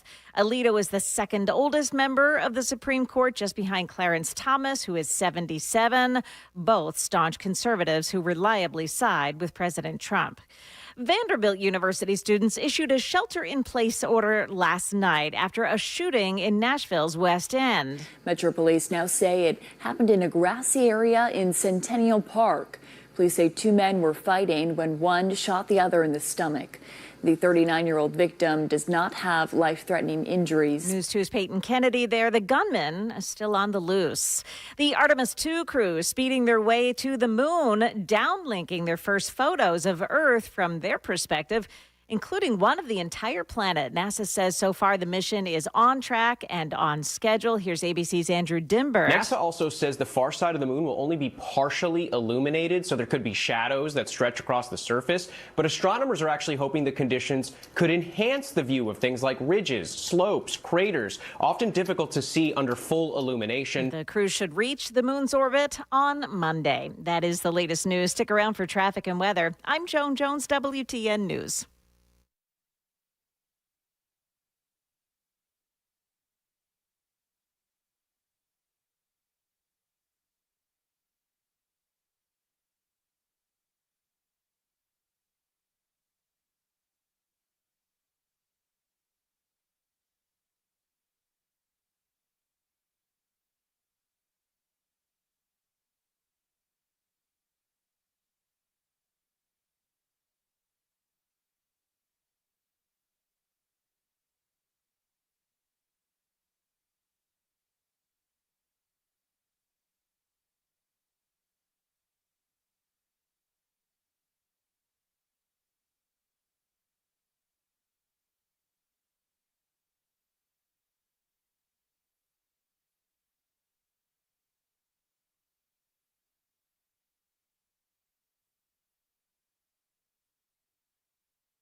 Well, the major delays are starting to clear out now, but you still have problems in Hillwood on Charlotte Pike near Annex Avenue. That's a crash. Another crash in Green Hills on Hillsborough Pike south of Woodmont Boulevard. I-65 north in Berry Hill. That's an earlier accident and residual delays there at Armory Drive. Lebanon Pike and Hermitage. That's a crash at Andrew Jackson Parkway. And also in Hermitage on Old Hickory Boulevard, an accident at Lebanon Pike. Traffic every 10 minutes every afternoon on Super Talk 99.7 WTN.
Super Talk 99.7 WTN entering the final hour of the Matt Murphy Radio Show. An opportunity for you to speak truth to power. 615-737-9986. Get them in here.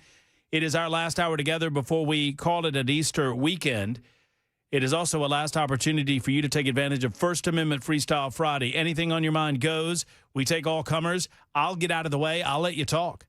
I know. I promise to do that, and then sometimes I argue with folks. I promise to do that on a random Tuesday, and then I start arguing with somebody. I'm not doing it today. I'm letting you guys run the show, run the final hour of the show. We also got Movie Mayhem. We do have Movie Mayhem coming up. I know what your movie's going to be. Yeah, I do too. I figured. You dadgummit, Jackson, understand how to play the long game. You know, we got Joan here, and she needs to adjudicate this. Understand, if you would just act in a slightly humble fashion, you would get the movie that you want. But you saying, I know what movie I'm going to get. It makes me want to pick a different movie. It's just this. So me and Matt last week did a... Explain to her what Movie Mayhem is. Have you? Movie Mayhem, Matt picks a movie, I pick a movie that the other one hasn't seen, and they have to watch it over the weekend. Kind of a generational thing, Joan. He's seen a different movie set than I've seen, so we're kind of we're trying to learn. We're trying to grow together as a show. And so last week we did something different, and neither one of us had ever seen Inception, Joan. Is it Christopher Nolan film? Have you seen Inception? By the way, I have Joan? not. Oh boy, it's really good. It's a mind scramble. It's 3 hours you won't get back, but it's crazy. Ooh. It's a good movie. And so last week we did that, and so I was talking to Matt after the show. Was it Tuesday? Yeah, because you watched. You were late. I was also. Here he come. I was late getting to my movie. I didn't watch my movie until Monday, so I was in violation of the rules, Joan. So anyway. And so me and Matt are just having a talk after the show, and I'm like, oh man, you know that Inception really put me on a Leonardo DiCaprio little kick. I watched Catch Me If You Can for the first time. Ah, yes. Wolf of Wall Street's one of my favorite movies of all time. Inception was great. It would be filthy. So it is filthy, nasty. but it's a great movie. And so I was like, I think tonight when I get home, I think I'm going to watch Once Upon a Time in Hollywood. Now pause your story. See, Quentin Tarantino is one of my favorites, Joan. So I've seen all of the very odd character. I've seen all of the Tarantino. Yeah, he's a weirdo, but I've seen all the Tarantino films. He's one of my faves, and Once Upon a Time in Hollywood is one of my favorite Tarantino movies. There's only been like 9 of them. So then Matt goes, "Don't watch it tonight. I'll give it to you on Friday." I think the way that I said this, Joan, now this is where we have a slightly different opinion, and I think this is the crux of the disagreement. Jackson remembers me saying, do not watch it tonight and you will get it on Friday. And what I said was, well, maybe if you don't watch it tonight, you might get it on Friday on Movie Mayhem. I think the truth lies in the middle. One way or the other, Jackson plays this all wrong. Because if he would just act with a little humility, go, Matt, I really want to watch this film. But what he does, every time we brought it up since then, no, you told me. He acts like a kid. He acts like a spoiled child. Because he is. That's fair. It's kind of how this dynamic works. And it makes me want to select a different movie. I haven't picked your movie yet. And Jackson treats this like he holds on to his movie selection like it's a bludgeon, like he's going to punish me with a bad film. I've only punished you one time, and it's because you didn't watch your movie, and that was Jack and Jill with Adam Sandler. Oh no, all of these weirdo modern comedies. You like Ted? I did like Ted. You liked Ted was an odd movie. What do you mean you liked it? I did like Ted. It's a guy. It's a guy thing. Yeah, Seth. I feel like Seth MacFarlane is never going to land with ladies. He does Family Guy. He does American Dad. Does he do Bob's Burgers? No, he's not Bob's Burgers. But how do you juxtapose that with loving Once Upon a Time in Hollywood? How do I marry the two? Yeah, like they're very far apart. Yeah. I mean, a wide range. I just have a wide. Yeah, I same with music. I mean, I like Frank Sinatra and I like some rap music. I've just got a really wide. Do you like the Gucci Mane? Never experienced the Gucci Mane. He's got some really good. I think you would actually like him. He's got some. Hold on, he's got some really sick licks. Is that good? You sounded really cool in that moment. Did I? Yeah, I feel like I did too. I think 49 minutes of dead air would have been better than that. Hey, hold on. Let me do it. Let me try one more. Y'all ready? Mm-hmm. Hey, yo, Jackson, that Gucci Mane slaps. Huh? Yeah. Joan, I'm so sorry. Suddenly, Joan's like, am I back on with Dan Mandis on National? It's making Dan feel like normal. I'm sorry, Dan, if you're listening. I'm not Dan. I hope you're listening, and I'm not sorry. So Joan, as the matriarch of Super Talk 99.7 WTN. So somewhere in the middle there, I said, well, maybe if you wait till Friday. I want to give him this movie. I'm fine with giving him this movie. Can you help him understand why the way he's reacting in the childish fashion would push me away from doing it? You know what I mean? Yeah, I know. But first of all, was this done on the air? It was not. Was this an off-air conversation? It was an off-air conversation. Yeah. That's a problem. It is, because I have no recording of it. Yeah. That's really my issue here, is I know he said it, and I just don't have a recording of it. So as the matriarch, I think he's got to watch it. You got to watch it, buddy. Woo. All right. There's your film. Well, so there you go. We'll do it at 6. We'll do the official thing at 6:30, and we'll have a good time with it. Official unveiling after the 6:30 newscast with Joan Jones at Super Talk 99.7 WTN. Until then, I promised I'd get to some of these telephone calls, and many of you have held a long time, like Stacy in Pulaski. Hello, Stacy. Hey, how you doing? I'm good, Stacy. I hope you are. I just got a quick question. It was a passing thought. You guys are pretty smart and come up with these thoughts, and we'll research this a little bit more. But if the future of us is to hopefully populate the moon to some degree, that means we're going to be taking mass from Earth and positioning it on the moon. When will that offset some of our gravitational pull with it between each other, since the moon already affects the tides to some degree? Oh, wow. You've called the right radio show for this, Stacy, because I'm down for the math. So the idea being that the relationship between the moon and the Earth and the gravitational pull between the moon and the Earth is directly corollary to the mass of the moon. And so if we remove mass from the Earth and transfer it to the moon, then that will somehow impact the gravitational relationship between the Earth and the moon. That's the premise. Over a long period of time, yes. I think it would have to be a lot of material. Yeah. I mean, I agree, because the other thought process is if global warming is true, then we could just get rid of a lot of mass from the Earth, and we'll just move just a little bit further from the sun and get cooler. So, well, I mean, like again, can we start with can we start with the Democrats? We can start with any way you want to. You guys are the ones who get things moving and think things up and look things up.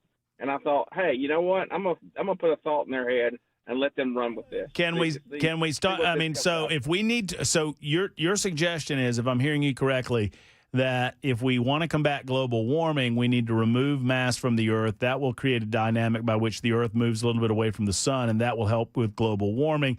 And so you want me to come up with a list of people who need to go first, and I'm here for the job, my friend. Well, you don't necessarily have to do that. You can do a little first research to see if there's any truth to this. Will this really work or not? No. We're shooting any way you want to. No, Stacy says we got to shoot liberals into space. We're doing that first, and then we'll figure out if this math works later. I'm not worried about the math. I just want to get Rosie O'Donnell, Whoopi Goldberg, and Nancy Pelosi on a flight into space. We'll run with it any way you want to. I just want to stick that in your head, and that's my thought for the day. I absolutely love this telephone call. I wonder, I bet you that there's some nerds out there, and I say that with love, that could put pen to paper or, however they're doing it, and figure out the amount of mass that would need to be transferred. I would also say this, and maybe I'm nerding out a little bit too much in this question. Maybe I should just move on. But I think the Earth loses. So if I burn something, the Earth loses mass all the time, doesn't it? In the form of radiant heat? Don't we lose the heat? I feel like we do. I need someone smarter than me in the ways of science to tell me this. Because when you burn, like if I've got a wood pile out back. I'm thinking about wood pile because I want to burn it this weekend. because I'm a pyromaniac and I like burning things. And I try to do so in a controlled environment. I'm being dead serious. I love burning stuff, and it's a little bit of a problem. So I manage it. You pyro? I'm a little bit of a pyro. But I've got a big burn pile that I have created. Now, we could put all of this wood to the side on the road, and eventually the fine Mount Pleasant Sanitation Department would come pick it up. But I asked about burning, and they said burning's fine, just don't do it on a windy day. So I'm burning this stuff. Well, when I burn the wood turns to ash, and the mass of the wood transfers. The energy transfer happens through heat, and it transfers into heat, and that energy is dissipated through the heat. So where does that go? I think heat can escape, and that means by definition that we can lose mass on Earth. I understand that mass can neither be created or destroyed, says 6062. I'm not saying that we're destroying mass. I'm saying that it's dissipating through the atmosphere into space. Is it? I don't know. But I think, the atmosphere allows radiant heat. That's the whole concept of the greenhouse effect, was that we're trapping the heat and we're not allowing the heat to escape. So if the heat escapes, but we receive heat through the sun and heat escapes, and so it's a cyclical deal. I don't know if it's a one-for-one transfer, though. You see, you don't get this on Dan Mandis's Nashville's Morning News, friends. You don't get this elsewhere. You don't get it. You know why? Because this is horribly, mind-bogglingly boring. And it's too early in the morning for that. Uh-huh. Joan, any thoughts on whether or not we can lose mass through heat displacement in the atmosphere? I don't believe that's possible. All right. I'm gonna look into it. Our caller, I don't know if you were listening. You're probably preparing for the news, and I don't blame you. Our caller is suggesting that if we transfer mass from Earth to the moon, we're going to affect the moon's gravitational pull on the Earth, and eventually, I don't know what would happen, but eventually something's going to go down. Do you remember when Hank, I can't remember the name of his last name, the congressman thought that the island would tip over because there was Guam. I feel like Guam. Yeah. Yes. Yeah. I feel like that's the argument that this person is making. Maybe it was Senator Hank Johnson who was on the line, because I think that's who it was over in Georgia. Yeah, Hank Johnson in Georgia. He was worried that marine activity on the island of Guam was going to tip Guam over. Don't you feel like it's the same kind of argument? Yeah, I do. Yeah. I do. I think it would take a lot of mass, put it that way, for this to be a consideration. I know this. It's 20 after the hour, and I want to be on time. Super Talk 99.7 WTN.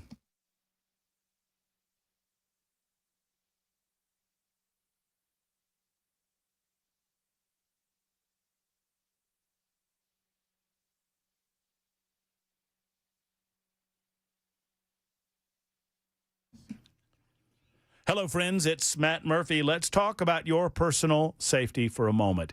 Brink Fiddler comes on from time to time. We talk about the safety in America of the general population and what to do to make sure that you understand what to do in the case of a negative situation coming your way.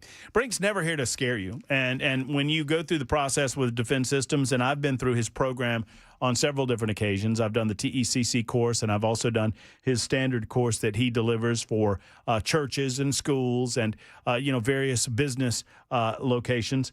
Defense Systems is not here to frighten you, and they're not going to frighten your staff, but they are here to make you aware that we live in a dangerous world, and workplace violence situations happen. Active shooter situations happen. Emergency plans need to be in place. Intruder plans need to be in place at your place of business. What do you do in the event that something like this happens to you? Now, the possibility is very, very low, but it's not zero. That's why hope is never a plan. It is time to get trained, friends, with Defense Systems. If you're a decision maker at a school, at a church, at a place of business, you owe it to yourself and your staff to contact Brink Fiddler and Defense Systems. Call them at 615-236-6484, 236-6484, or online at defensesystems.com, defensesystems.com. This is customized to your facility, and it can be a lifesaver. It's certainly a game changer. Defense Systems.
searching. What's happening on the ground in Iran as our troops search for a missing airman. Also, why travel around the airport is about to get a little dicey. Those stories at 6:30 on Super Talk 99.7 WTN.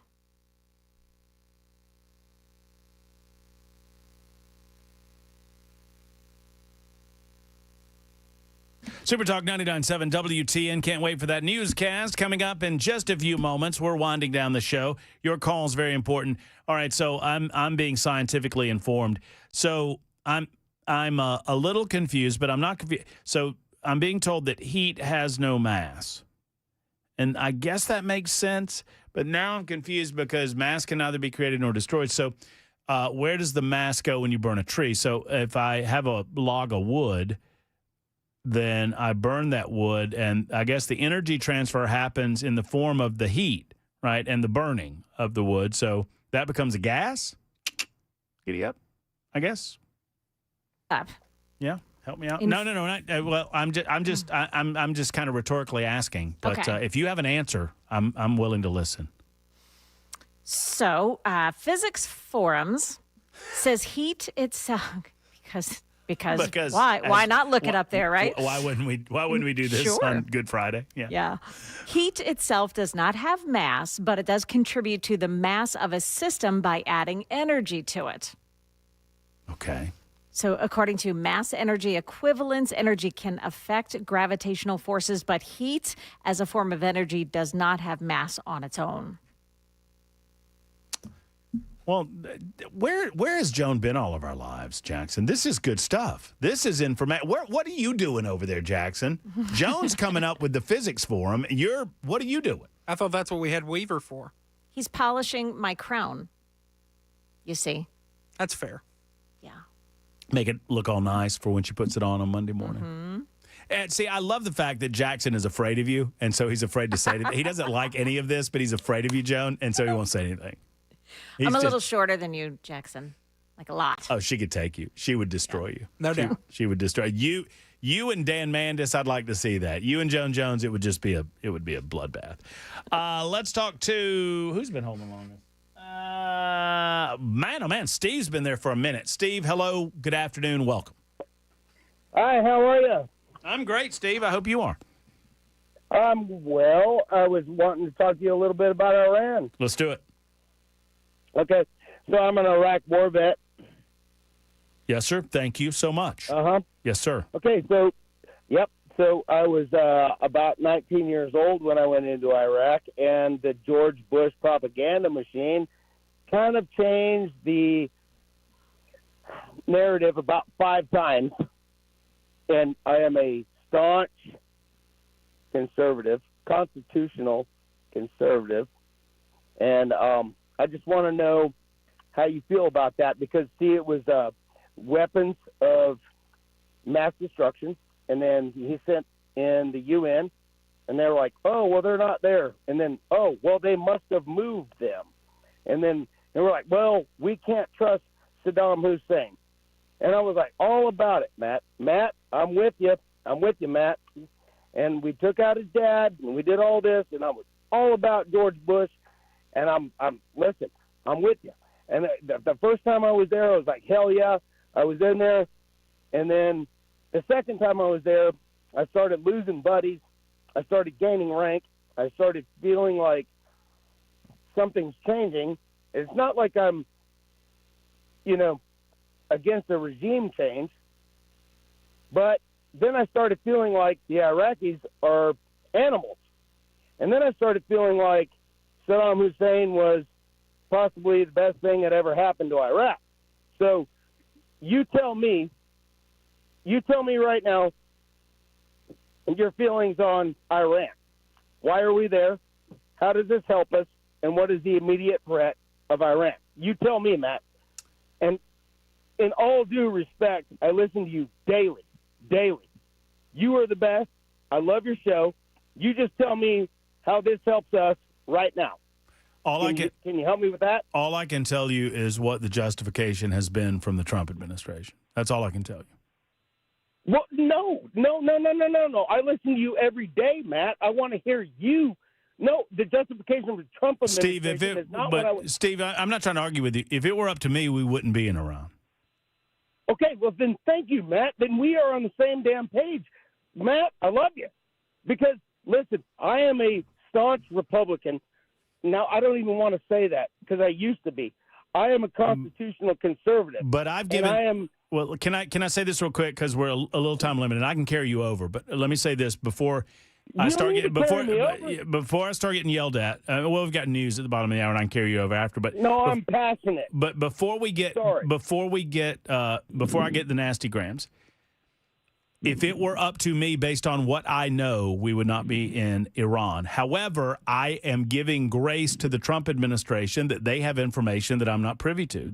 That's what I've said from the beginning, that I'm going to give the benefit of the doubt to the Trump administration until such time as I no longer can. Sadly, as I watch the slow creep happen over the last 5 weeks, I'm becoming more and more concerned that this is a quag. I agree, Murphy. The Bush administration got given the same BS, the old bull hockey, and you know what? You and I agree. So, well, Steve, I appreciate you. Have a wonderful Easter, Steve, and thank you for your service to this country. It's 31 after the hour. It's time for Joan on Super Talk 99.7 WTN.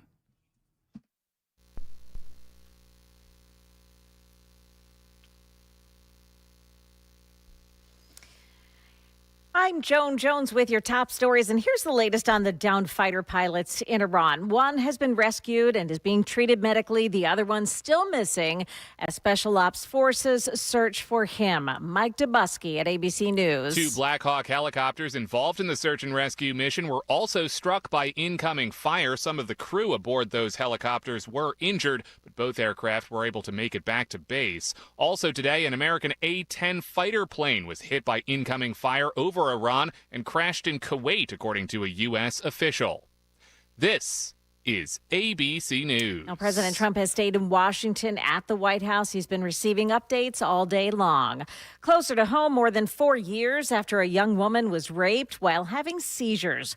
One of her attackers has been convicted. WKRN's Tori Gessner tells us it took only 20 minutes for a jury to return a guilty verdict for James Jones of Murray County. Officials say James Jones and another man took an incapacitated woman from a bar to a trailer. That's where they assaulted her. The victim managed to escape and called the Murray County Sheriff's Department. Jones could get 25 years in prison when he's sentenced next month. The other attacker, Donald King, previously pleaded guilty. He was sentenced to 20 years in prison.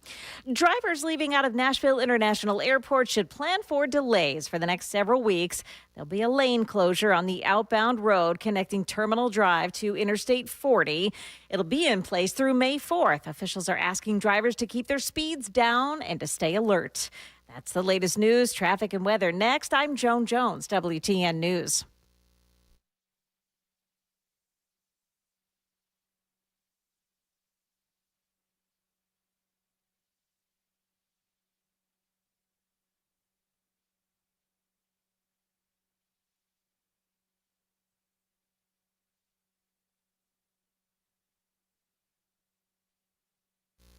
So we have a crash in Hillwood. It's on Charlotte Pike near Annex Avenue. Been there for quite a while. Also Green Hills, Hillsborough Pike, south of Woodmont Boulevard. That's the scene of another accident. It was an earlier accident on 65 North in Berry Hill, but still causing some delays around the Armory Drive area. Lebanon Pike and Hermitage at Andrew Jackson Parkway. Another in Hermitage at Old Hickory Boulevard and Lebanon Pike. Traffic every 10 minutes every afternoon on Super Talk 99.7 WTN.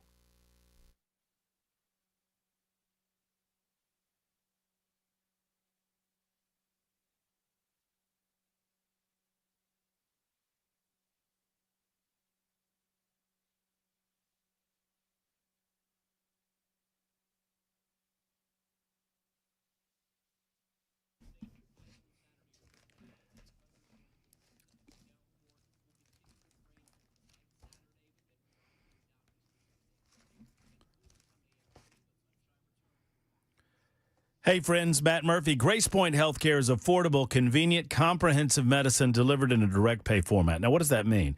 It's kind of the old school way of doing things. You go into Grace Point, you know exactly what you're paying for your medical, any sort of medical procedure or any sort of medical issue that you might have. You know exactly what it's costing you. All the treatment decisions are made between you and their medical staff, and then you file with your insurance company for reimbursement, which is the way that it ought to be. Friends, Grace Point Healthcare can assist you this springtime. Obviously, springtime brings allergy season. Springtime brings its own set of circumstances. If you're feeling low and you don't know why, get to Grace Point Healthcare. Allow them to check you out. And ask them about the Smart Care Plan. The Smart Care Plan is simply this.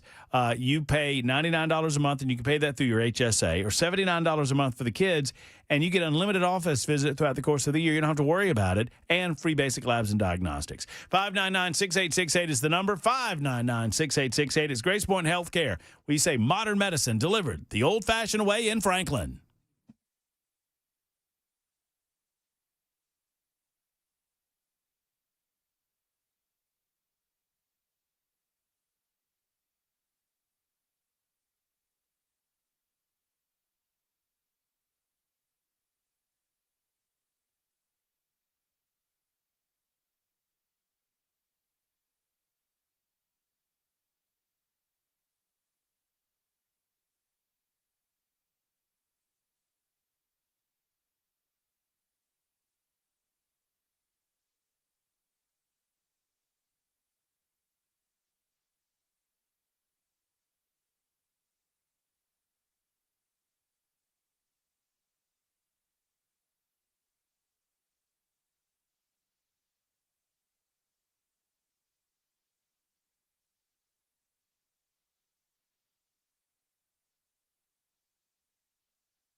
Hey, friends, it's Matt Murphy, and I want to talk to you for a moment about Nashville Safehouse. We talked to Mark at Nashville Safehouse yesterday, and we were talking about the number of safes they have in stock. I mean, friends, there are pretenders, and Nashville Safehouse delivers. Over 200 safes in their showroom, and you're thinking, man, that's a lot of safes. I'm talking biometrics right there in the lobby area, the Murphy Special right there in the lobby area. You'll find Browning and Fort Knox and Superior and Rhino and all of the rest right there in their showroom space. And then know this, after you look at those 200 safes, and you'll find something for you on those 200, they have another 400 or so in their warehouse. They have the safe that's right for you. They believe in having it available. They believe in their own crew delivering that safe. They never let a third party do it. They don't let crackheads deliver your safe, not at the Nashville Safehouse. They are your safe professionals in Nashville, Tennessee. NashvilleSafehouse.com. That's NashvilleSafehouse.com. Or better yet, stop by and say hello to the crew at Nashville Safehouse. 4th Avenue South, across from City Cemetery. Tell them Matt Murphy sent you to Nashville Safehouse.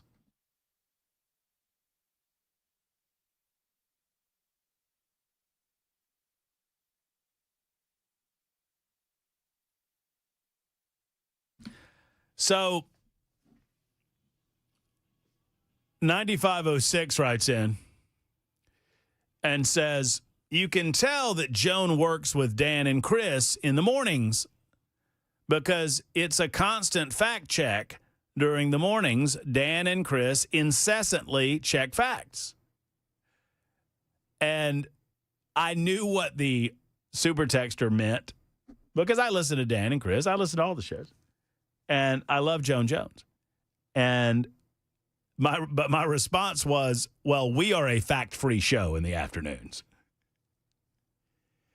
And I think 9506 took me seriously. I know, silly. I was just saying it was funny that Joan went straight to Googling the Earth stuff. No. I appreciate that. But we try to remain fact-free, especially on Fridays on Super Talk 99.7 WTN. I do thank Joan for everything that she's done this afternoon. I appreciate her, and I wish her a good and wonderful and happy Easter.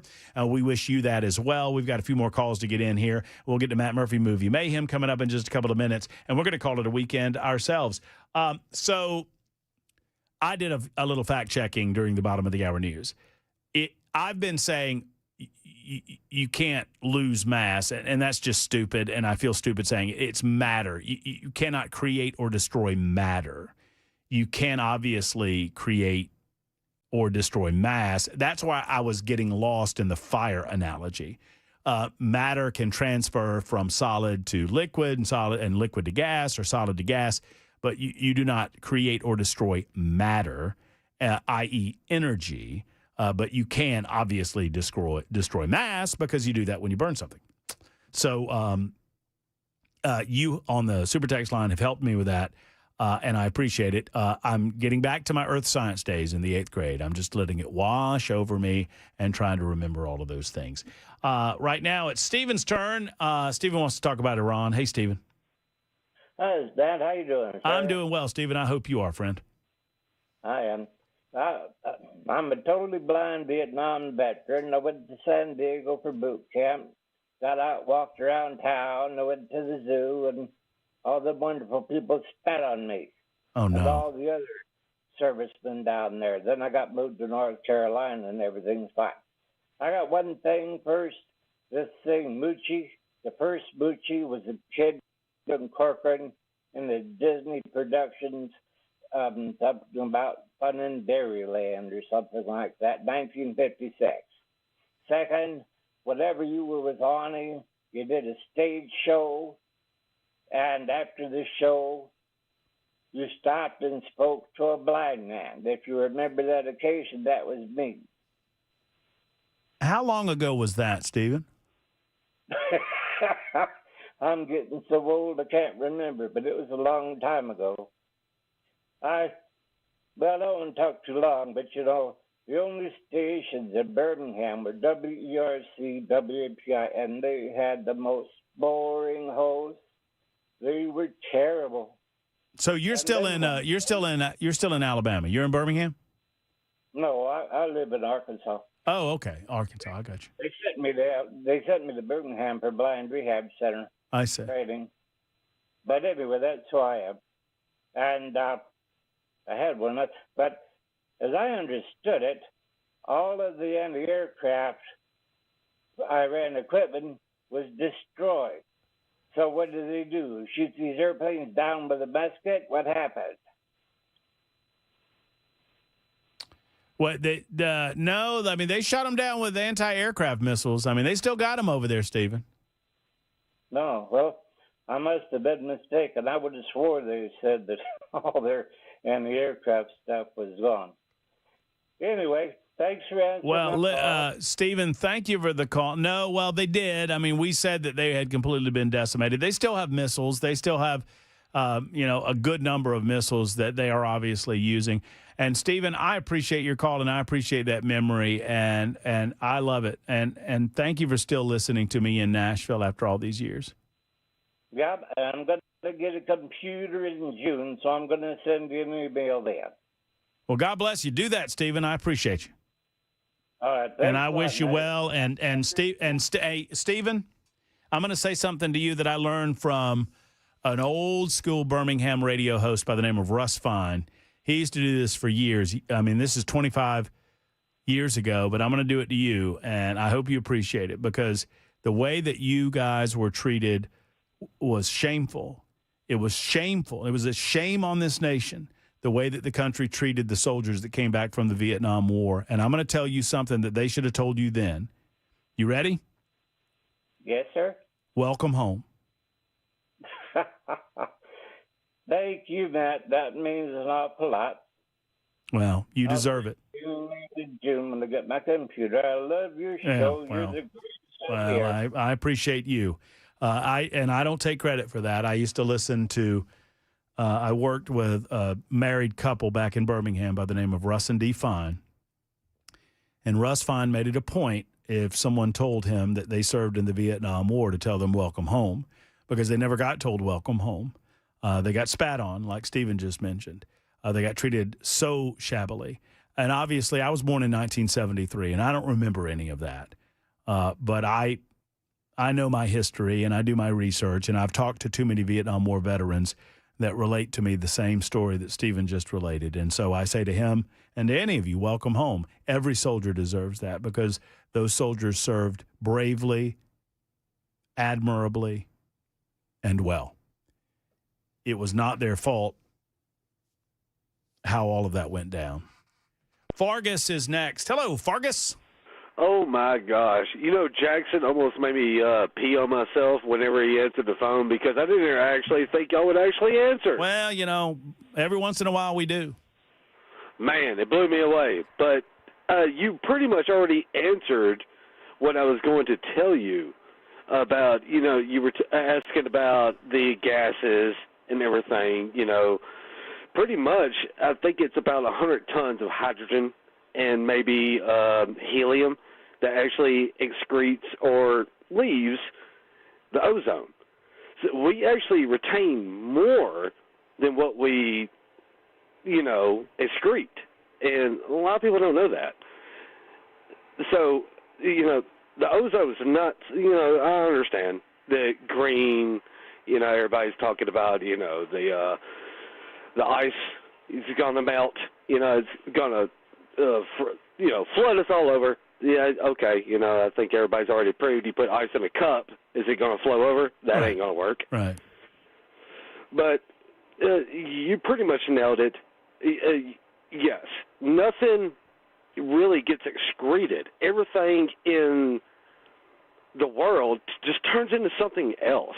It turns into another matter. It turns into another element, or, you know, it just turns into something else, pretty much. So you pretty much nailed it before I even got to actually answer the whole thing. Well, I didn't mean to do all that. I did not wish to steal your thunder, Fargus, but I appreciate your telephone call, and I appreciate you holding through the stealing of the said thunder. By the way, Jackson, you want to learn something today? What? Well, that didn't sound very enthusiastic. Go for it. What's wrong with you?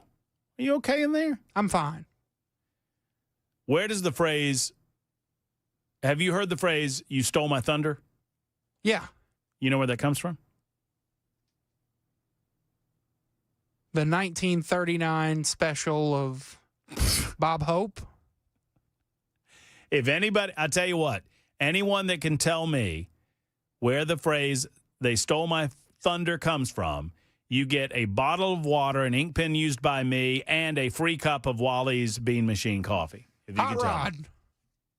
It does not come from Hot Rod, but we will do Matt Murphy Movie Mayhem coming up moments from now, 47 after the hour, Super Talk 99.7 WTN.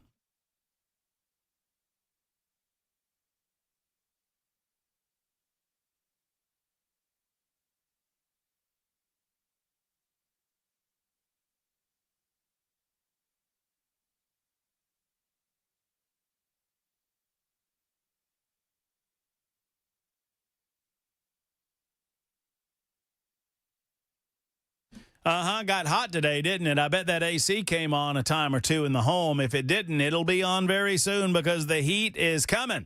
And the heat is already here. And if your AC is not working properly, it's time to get Efficient HVAC out to your home. Jeff Eddy and Efficient Heating and Cooling, they can get it done. They will make right what is wrong. They will make sure that your AC is running properly. They will extend the life of that unit as best they possibly can. They're not magic workers. They're not miracle workers. They can't make it run for 30 years or 40 years, but they can guarantee that you'll get maximum life out of that unit of yours through Efficient Heating and Cooling and their maintenance guarantee. What does that mean? If you pay for a maintenance call for Efficient HVAC, less than $125 in their service area, never more than $125, no matter how many units you have. They'll come out, they'll service the thing. And if they have to come out for any reason during this same season, in other words, like if they service your AC, if they have to come out this summer, they're waiving that service call because they don't think you have to. You should have to pay twice. That's what they do with Jeff Eddy and Efficient Heating and Cooling. If the AC is not ready, call Jeff Eddy and Efficient Heating and Cooling, an elite pro partner with Rheem. Give them a call at 615-784-4424, 615-784-4424, or efficienthvac.net.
Super Talk 99.7 WTN. Getting to the Matt Murphy Movie Mayhem segment coming up in mere moments. Want to make sure that we haven't missed anything. So far, still no word on the second individual in the F-15E. I've not seen whether or not we found the pilot or the weapons commander, but there's a pilot and there's an individual that is in charge of the weapons on the flight. It is a two-person cockpit. When that canopy blows off, both are ejected from the cockpit. So they found one of the individuals. They've not found the other. We're still worried about that person. We want to find that person. Obviously, we believe it's a male. They're both men. But we're watching that story closely and obviously praying for those folks that both are returned home safely. One of the pilots is receiving medical treatment. A second U.S. jet was reported earlier to have been shot down. It was not shot down, did take enemy fire. An A-10 Warthog caught enemy fire as well while during a rescue operation for the U.S. crew member. While that took place, according to a source with Fox News. So that is that as far as the war in Iran goes. In the meantime, stories that I've not gotten to that I wanted to get to. Did you see this mayor, New York Mayor Zoran Mondani is facing criticism from onlookers and local politicians over comments that he made that critics say place blame on guns rather than criminals. This is not our first family to know this pain, Mondani said. Mom Donnie said in response to a 7-month-old baby girl, Corey Patterson Moore, who was killed by a stray bullet Wednesday afternoon. A gunman on a moped opened fire at a Brooklyn street in a suspected gang-related situation. Too many children have never grown up into being adults. Parents who've had to bury those they love most. We cannot accept it as normal in our city. We cannot grow numb to this pain. A devastating reminder of how much work there is to be done to combat gun violence. What about to combat gang violence, you jerk? What a jerk. What a jerk. Speaking of jerks, it's time for Matt Murphy Movie Mayhem on Super Talk 99.7 WTN. Right now. Made me wait for it. You made me wait for it. Last week, we diverged from the normal format, and both Jackson and myself gave each other the same film that neither of us had seen. It was Inception, and I believe that it received warm reviews from both young Jackson Williams and myself. Is that correct, Jackson? Great movie. Great film. Let's keep the tidal wave rolling. I'm going to go first, Jackson. Just in the interest of gamesmanship and fair play. And this radio marriage. Platonic radio marriage. I just want you to be less whiny. Less of a whiny baby when it comes to your films. I didn't know what B word you were going to use there. Based on the fact that I alluded to giving you this film, and frankly, based on the fact that I love it so, I'm going to go ahead and give you Once Upon a Time in Hollywood. But here's the caveat, Jackson, and here's what you have to promise me you're going to do.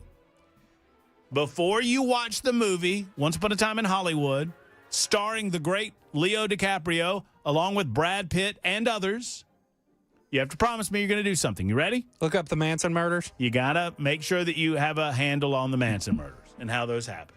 Because I think having an understanding of how that originally went down, you will have a greater appreciation for the reimagining that occurs, and watch how well Tarantino does recreating 1960s Hollywood. It is an homage to the Hollywood that was. That's your film for the weekend. Your film, after much deliberation, it is going to be the 2010 classic 21 Jump Street, starring Channing Tatum and Jonah Hill. Can I play this game with someone else, please? This movie's good. It is one of my favorite movies. I give you gold. I mean, not even in the rough. I give you polished gold, and you hand me these turd burgers and pretend. I guess the Rotten Tomatoes score. 56. 85. For comedy, that's 1,000. 21 Jump Street. 21 Jump Street. Starring Channing Tatum, Jonah Hill. It's a good pairing. Channing Tatum. There's a sequel. Would you like the sequel? Probably. So I could just give up on it immediately. No, the like I sequel's did so with much Scream worse. 3. The original one is really All good. right, 21 Jump Street. This really is. It's a reboot of the classic 1980s television series. I need to understand what the hell I'm doing with my life. That you're getting Cool Hand Luke. You're getting the Shawshank Redemption. You're getting Once Upon a Time in Hollywood. You're getting Inception. You got Inception, too. I got Inception, but the only reason I got Inception is you got Inception. You got Hot Rod. Are you listening to yourself? Are you hearing yourself? You got Pop Star. That was better than Hot Rod. You got Ted. Ted was okay. You got Scream 3. Ted was pretty good for what it was. Scream 3, I think, would have been better had I actually seen Scream 1 and Scream 2. Because the ending is a huge twist that goes back to Scream 1. For those that don't remember, I got Scream 3 because I thought I'd seen the first two, and it turns out I just vaguely remembered what they were about and had not actually seen them. All right. Well, there you go. We should have done Easter-based movies, but we didn't. Are there any Easter? I mean, there's that Hop movie that's terrible. Well, I mean, there's. You want Hop? There's the story of the crucifixion of Jesus Christ. Oh, yeah, I've seen that. I mean, that's what I was saying. I don't want Hop. I would take Hop over 21 Jump Street, I think. But I'll do it. No. Selections have been made. Promises have been made. Friends, have a wonderful what am I talking about? Have a wonderful Easter. Thank you for being with us. We so appreciate you. And I hope that you are able to spend time with family and friends. Enjoyed the services Sunday. We'll talk to you on Monday. Until then, for Jackson Williams, for The Vacationing Ken Weaver, for Joan Jones, Matt Murphy speaking and saying, hug your loved ones. So long, everybody.